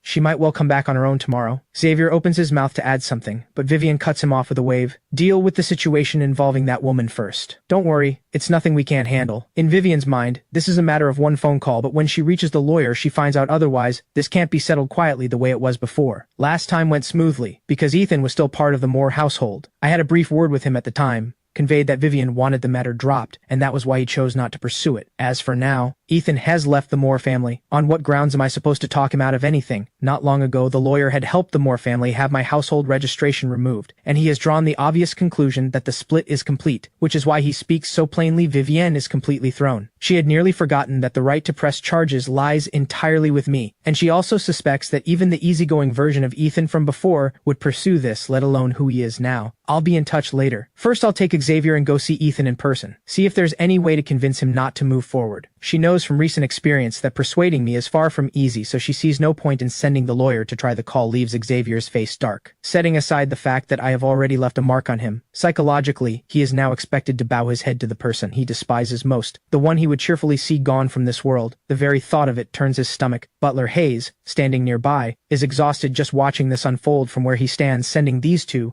to persuade Ethan has almost no chance of success. Vivian still operates on the unconscious assumption that Ethan is the same person who never hit back, never talked back, or that outsiders will simply defer to the Moore name. Butler Hayes knows that the Ethan of today will not accept any of it. A man who has been told he is dying has no reason left to swallow his grievances, so, rather than watching them waste their time, the smarter move would be to approach the accuser directly and convince her to stay quiet about who put her up to it. But that is not something Butler Hayes is about to volunteer across town. In a coffee shop, Claire is in her work uniform, taking careful notes the water ratios for the machines, every detail written down with precision. When she notices a table needs wiping, she is already on her feet before anyone asks the shop owner. Lu Jiayi thinks to herself that she has never seen a temp worker throw herself into a job like this. She has landed something rare. And right at that moment, the television mounted on the wall cuts to a news segment. Sienna Hart will be collaborating with Ethan Moore again on a new release. Claire, carrying a tray of drinks, gives a small involuntary jolt, and the tray tips, sending both drinks crashing to the floor. Glass shatters everywhere. Lu Jiayi startles badly. She is about to say something, but then she remembers the instruction. Sienna Hart had left her, and hurries over instead, first apologizing to the affected customer on Claire's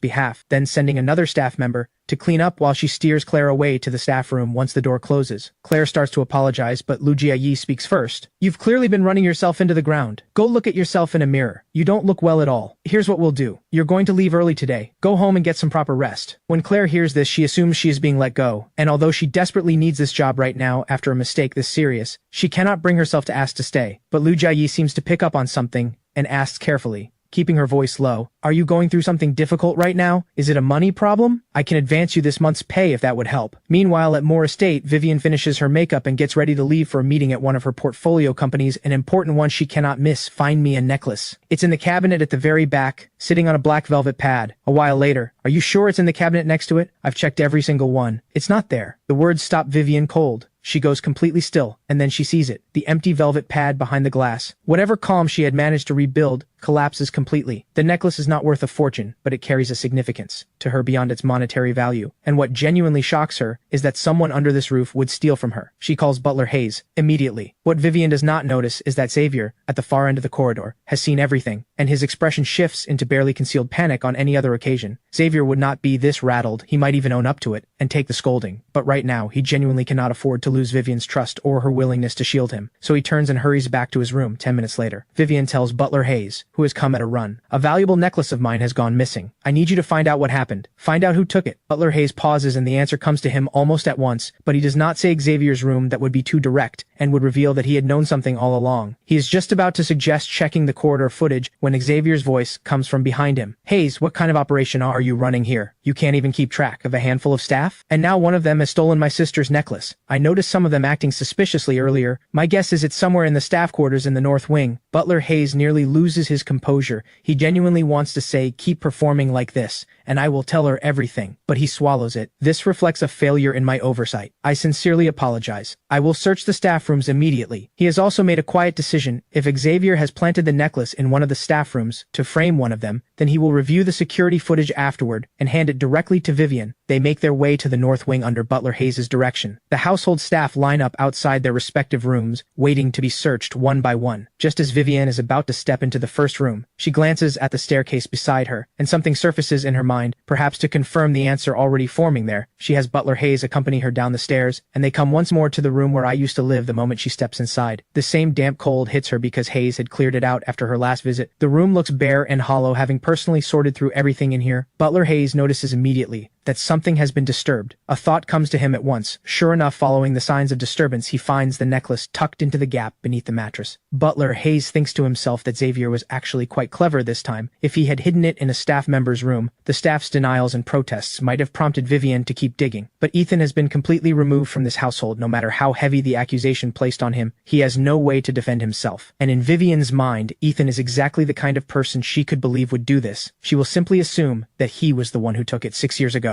Backstage at a music show, after Sienna had proudly listed every songwriter she knew melody, she now recalls had smiled with quiet pride and said she knew someone called Mr. Vale. Sienna had never heard the name and had privately assumed it was some minor, unknown songwriter or perhaps a name Melody had invented on the spot to save face. But not long after Sienna understood exactly why Melody had smiled like that, song after song swept the country. Melody was swarmed at every appearance, and the entire internet went searching for the mysterious figure behind hit after hit. Even Sienna's own mother at a public event had approached Melody with rare humility, hoping to secure a song written by Mr. Vale himself. Sienna had thought about it too, more than once, and now Mr. Vale is sitting right beside her, having written her this many songs. It feels like something out of a dream. Ethan, was there something wrong with how I sang that? Sienna had decided all 3 songs were strong and paid a deposit on the spot before bringing me to the studio to record one of them. I put on the headphones, listened for 2 seconds, and nodded. Sounds good. Sienna can clearly see I'm not really paying attention. Ethan, can you actually listen? I'll add more to the fee. 50,000 right now, transferred by my assistant. I sit up straight immediately and listen to the entire recording properly from the beginning. Genuinely, you sang it well. After saying that, I half expect her to think I am just saying it for the money, and I am already prepared to send the extra back. But instead, Sienna breaks into a genuine smile. Thank you, Ethan. That actually means something coming from you. By the way, Claire seems to be dealing with something. Every nerve in me tightens. What happened? From what my staff told me, it sounds like there's some kind of difficulty at home. They didn't go into the details, but it seems she needs around 100,000. That's why she took a part-time job at the cafe. I take out my phone quietly and see her messages again, sitting there unread, and that dull ache moves through me again. Looking at those messages and thinking about what she has been carrying these past few days, everything in front of me goes briefly dim. She seems to have removed you from her contacts.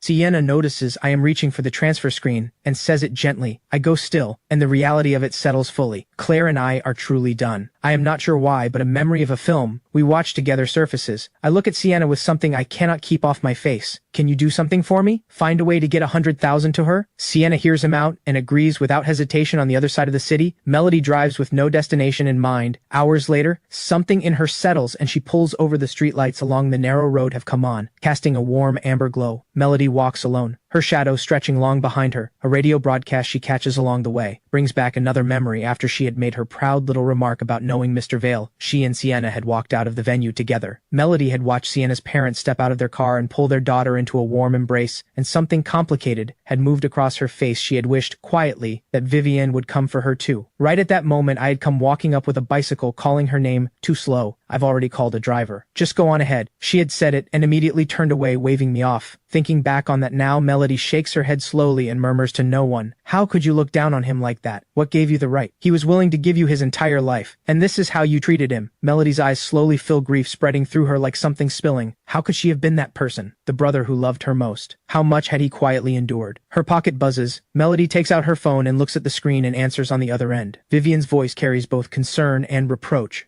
"Melody, why haven't you been answering? Do you have any idea how worried I've been? Come home. Stop making me worry like this." Melody's response is flat. "I'm not coming back." On the other end, Vivian's voice sharpens. "This is all because of Ethan, isn't it? What has he done to you? Someone like him doesn't deserve your sympathy. I just found out he was stealing from this family. Who knows how many times he did things like this before?" Melody's voice comes back sharp and immediate. "That is absolutely not true. Ethan would never do something like that. Why do you always assume the worst of him? You assumed it was him before too, and look how that turned out. I bet it was Xavier again." On the other end, Vivian hears Melody use that word about her own real brother, and the anger rises in her instantly. "Xavier is your real brother. Melody, I feel like I don't know you anymore. I am genuinely disappointed in you. Fine, I'll put the jewelry matter aside for now, but I have to deal with that woman's situation. If Ethan won't agree to drop it, there is no room for negotiation." Melody hears this and suddenly starts to cry. "Stop hurting him. You have no idea how much he suffered in this family, and now he is being torn apart by illness. He has 1 year left. How is he supposed to live it? I am begging you. He has suffered enough for one lifetime." Sometime later, I finish everything with the 3 songs, and it is already evening. I step out of a cab,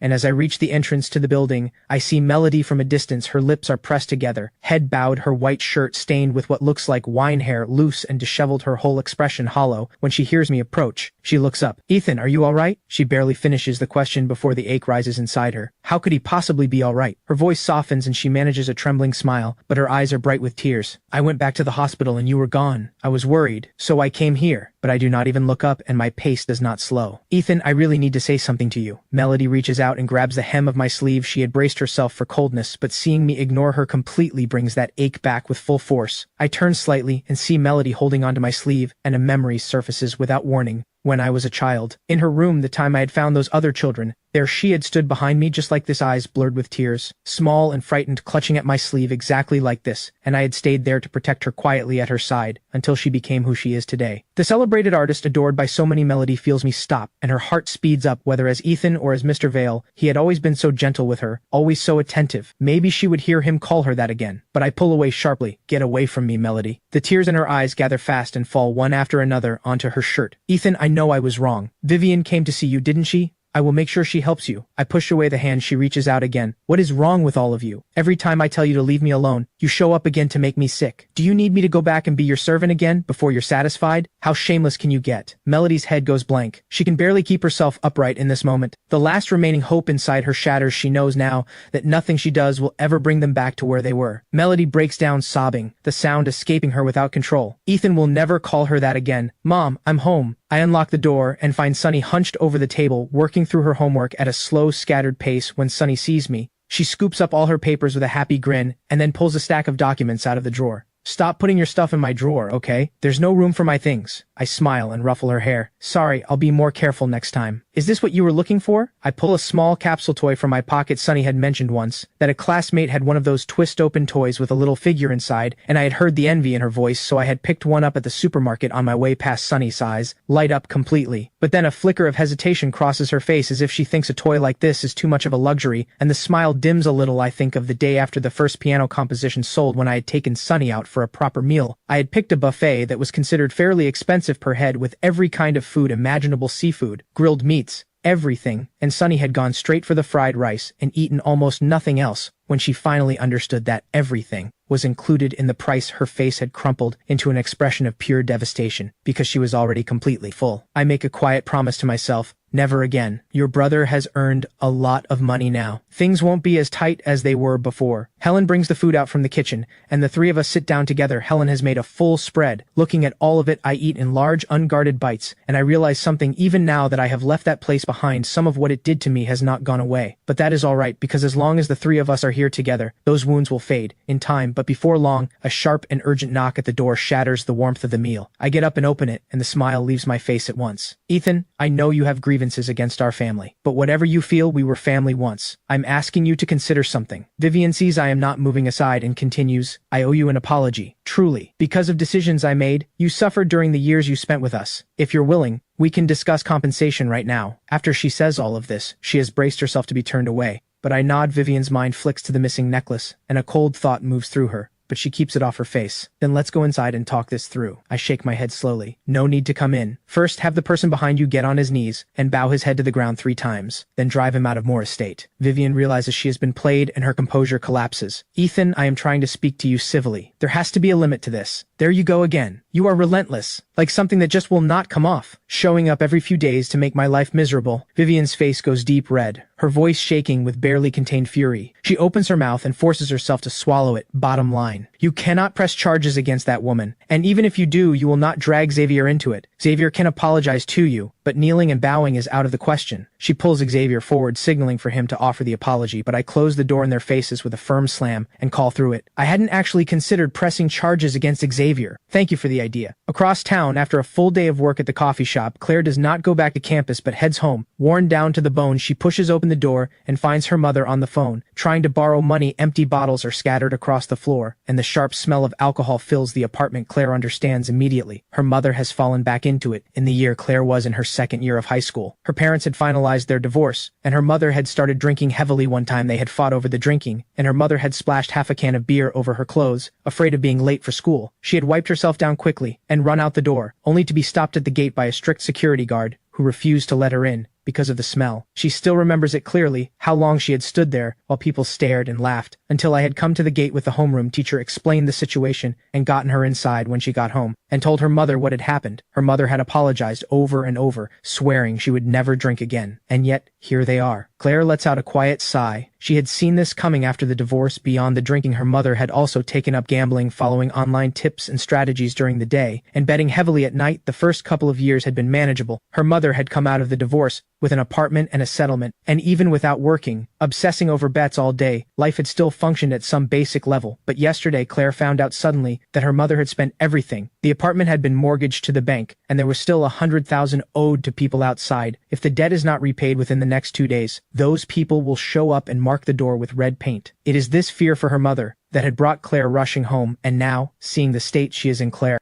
knows she was right to be worried. You're home. Have you eaten? Do you want me to make something? Her mother speaks with a warmth that takes Claire completely off guard, and she actually struggles to her feet, moving toward the kitchen. Claire stands there, frozen, wondering briefly if she has walked into the wrong apartment. It has been a long time since her mother offered to cook for her, and in her memory, her mother's temper after drinking has always been explosive. So why is she being gentle tonight? Her mother finishes 2 simple home-cooked dishes and makes Claire a large bowl of noodles. As Claire eats, she feels a warmth she has not felt in a long time after losing Ethan and the sudden upheaval at home. Claire's world had felt completely dark, and this unexpected shift in her mother lets in the smallest thread of light. Mom, I've already found a part-time job. Don't worry about the money. We'll figure it out together. She does not finish. Her mother cuts in, the warmth gone. There's something I need to ask you to do. You remember Aunt Wang? You used to go to her place for dinner when you were little. Her eldest son graduated last year. He earns tens of thousands a month. She and I have talked it over carefully. We're going to arrange for you two to meet. She is already dialing. As she says it, Claire's voice goes flat. I have a boyfriend. She says it directly, wanting to shut it down fast without leaving any room, but her mother presses on anyway. It's just a meeting. What's the harm? Something clicks for Claire. Did you take money for this? The moment she says it, she catches the hesitation on her mother's face. Give it back. What am I to you? Have you ever actually treated me like your daughter? The tears are right there, but her mother does not relent. Her own voice goes soft and pitiful. Every single relative turned me away. Not one of them would lend me anything. If I had any other option, I would not be asking this of you. How can you do this to your own mother? Can you really sit back and watch me have nowhere to turn? The suffocating feeling closes in again. And what about me? You back me into a corner, and that's fine with you. She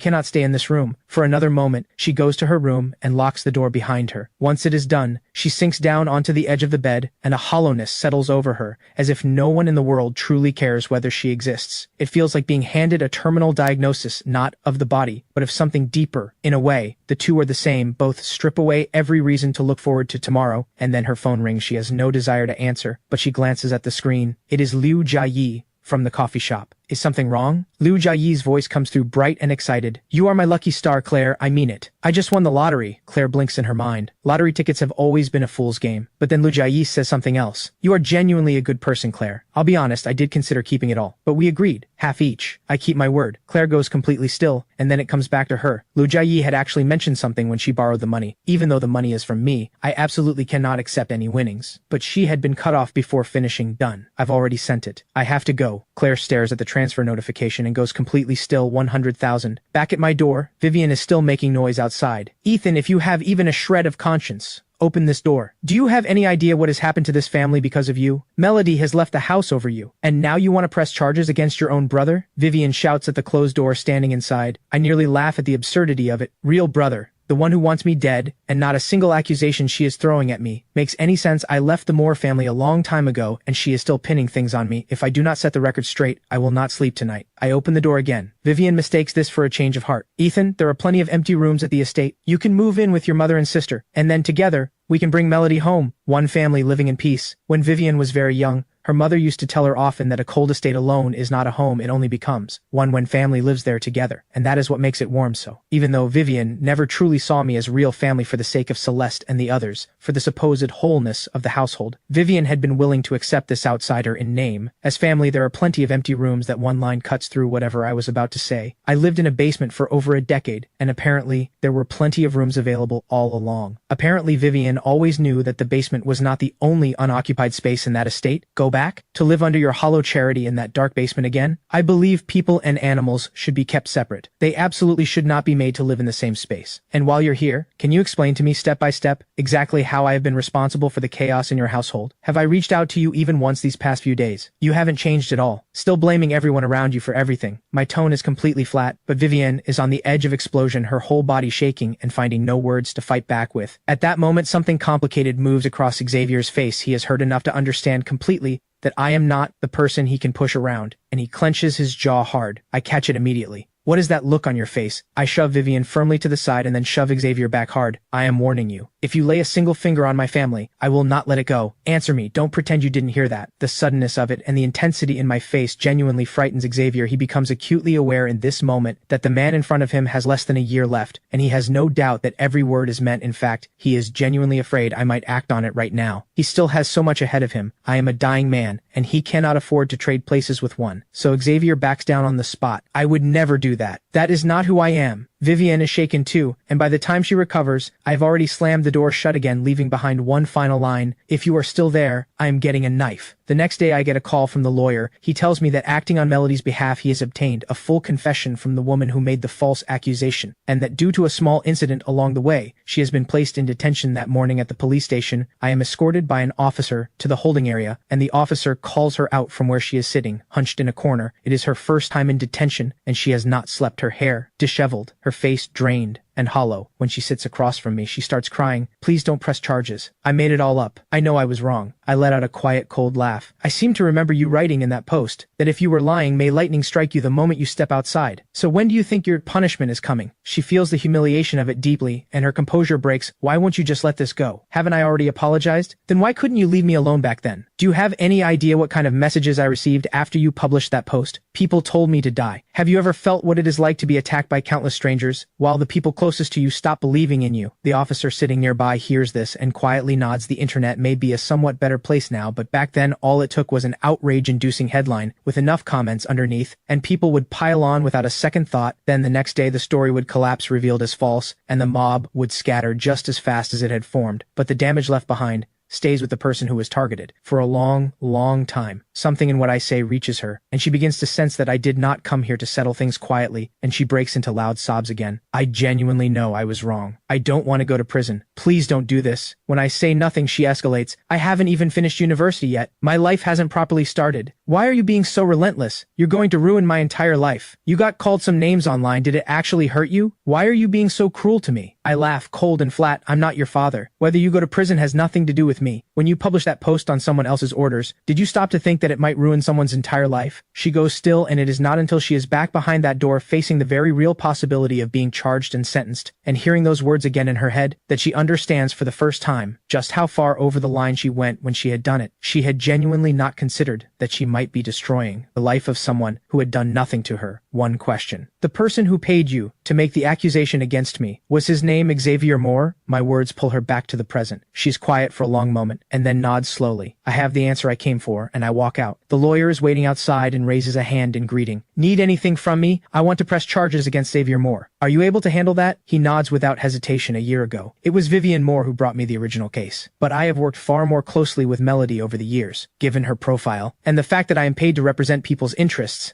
That makes me think of what Melody had said to me last night. She had promised to help me, and this is what she meant. Then I'll leave it with you. I know his reputation, the most formidable lawyer in all of Riverdale. Having him build the case and file the charges gives the odds a significant boost, and the fact that he had already taken steps on my behalf, reaching out to the accuser before I even asked, tells me his intention to help is genuine. I'll get started right away. We already traced the account that sent money to the accuser, but that alone won't be sufficient. We'll need additional supporting evidence. He strides out of the station without another word. As I am about to follow, my phone buzzes. I take it out and see a message from an unknown number. Ethan, is this you? The 100,000. A sharp, piercing ache moves through me these past few days. I have been forcing myself not to think about it, not to revisit any of those memories, with Claire telling myself it is the only way to keep going, that someone in my position has no right to want that anymore. But just when I had started to believe I was managing, the moment I see this message from her, everything collapses back to nothing. I cannot forget her. I never could. It has to be you. You were there that day, weren't you? At the cafe. Why would you do this? The messages start coming faster. I'm so sorry about that day. I don't know what came over me. I don't understand why I pushed you. I really do love you. You have to believe me. I never wanted to hurt you. Where are you right now? Can we meet? I look at the messages on the screen, and the twisting ache comes back in full.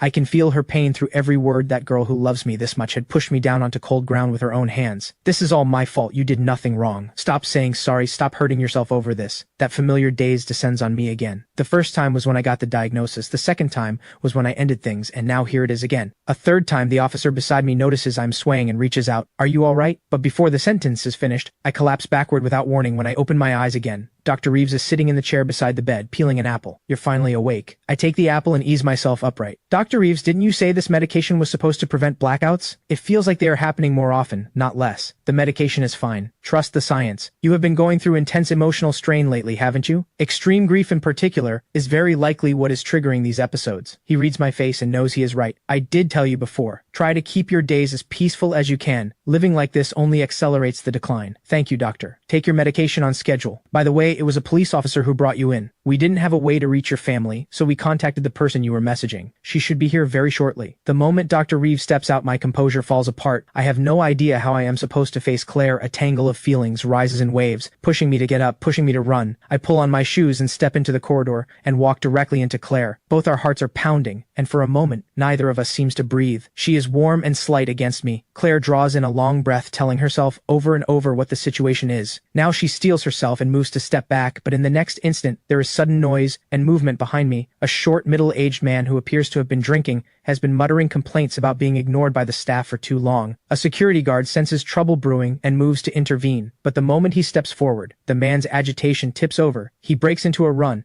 and charges directly toward my back with full force. I feel it and start to turn, but Claire has already wrapped herself around me and taken the blow. The security guard moves in at the same moment and subdues the man, quickly forcing him to the ground. My head is roaring and something moves through me that I cannot control. As I get up, I knock over a nearby medical cart, and when I see the scalpel on the floor, something in me reaches for it without thinking. I pick it up and close my hand around it and start walking toward the man being hauled away by security, and there is only one thought in my head. Then Claire's voice comes through, trembling, as nurses move her onto a gurney. Ethan, the silence that has swallowed me whole cracks open just slightly. I drop the scalpel and run to her. I'm here, but before she can say another word, the nurses are already moving, rushing her into the emergency room. The hours that follow are the longest of my life. A weight that will not lift presses down until I am shaking, and I cannot find my breath until the doctor comes out and says the bleeding has been controlled. She is out of danger, and for the first time in hours, I feel something like light. At that moment, in a room at Moore Estate, a television is broadcasting, "This afternoon, at the First Affiliated Hospital of Riverdale Medical University, a patient surnamed Wu, dissatisfied with wait times, attempted to jump the queue and was refused, subsequently lost control and attacked another individual with a blade, leaving one person injured. The case has multiple points under investigation. Police have launched an immediate inquiry." Xavier, sitting in the corner of the room, hears every word of the broadcast and cannot stop himself from shaking. After my warning to him last night, his first response had been fear. But once he was back in his room, the fear had faded, and what replaced it was hatred. Hatred that I was still here at all, threatening the life he had fought so hard to take for himself. That hatred had sent his mind into an extreme state, and in that extreme state, Xavier had made the same kind of decision he had made 6 months ago.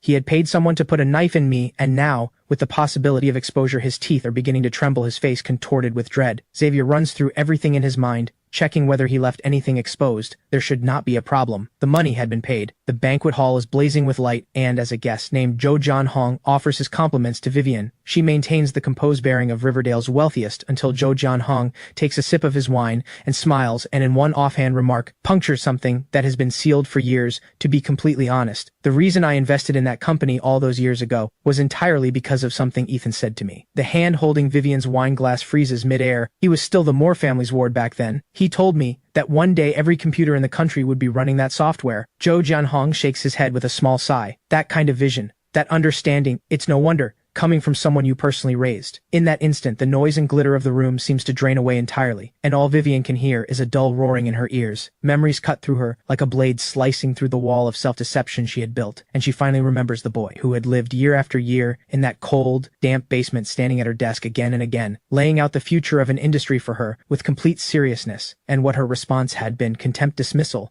the certainty that an outsider could not possibly understand business, and yet those are the exact ideas she had discarded as worthless that are now holding up the Moore family's faltering commercial empire. "Mr. Joe," Vivian's voice begins to shake, the composed elegance gone completely. She grabs his sleeve, eyes rimmed red. "Do you know anyone, any medical team that treats late-stage liver cancer?" The room falls into startled murmurs. "Please, help me find a way. I want to save my brother," Vivian pleads, stripped of every layer of pride, a tearing pain gripping her chest. She finally understands what Ethan gave to this family and what she destroyed with her own hands. Have you lost your mind? Xavier, standing nearby, can no longer bear the stares from every direction. He kicks over the expensive chair behind him and screams with red-rimmed eyes. He has already been removed from the family register, a dying nobody with no connection to us, and you want to spend the family's money on him? Looking at this face twisted and snarling like a rabid animal, Vivian suddenly does not recognize him at all and feels something close to pity. The rain outside grows heavier. Vivian sinks into her chair, eyes empty, staring at the shattered porcelain on the floor. Be quiet, she murmurs in a voice full of a despair that has reached her very core. Without him, the Moore name would have been gone long ago. At the other end of the city, Ethan pushes open the worn, paint-chipped security door. The smell of pork ribs drifts from the kitchen. Sunny looks up from her desk, eyes bright, calling out, "You're back! Welcome home!" Ethan smiles and nods, however heavy the storm outside it has nothing to do with him anymore.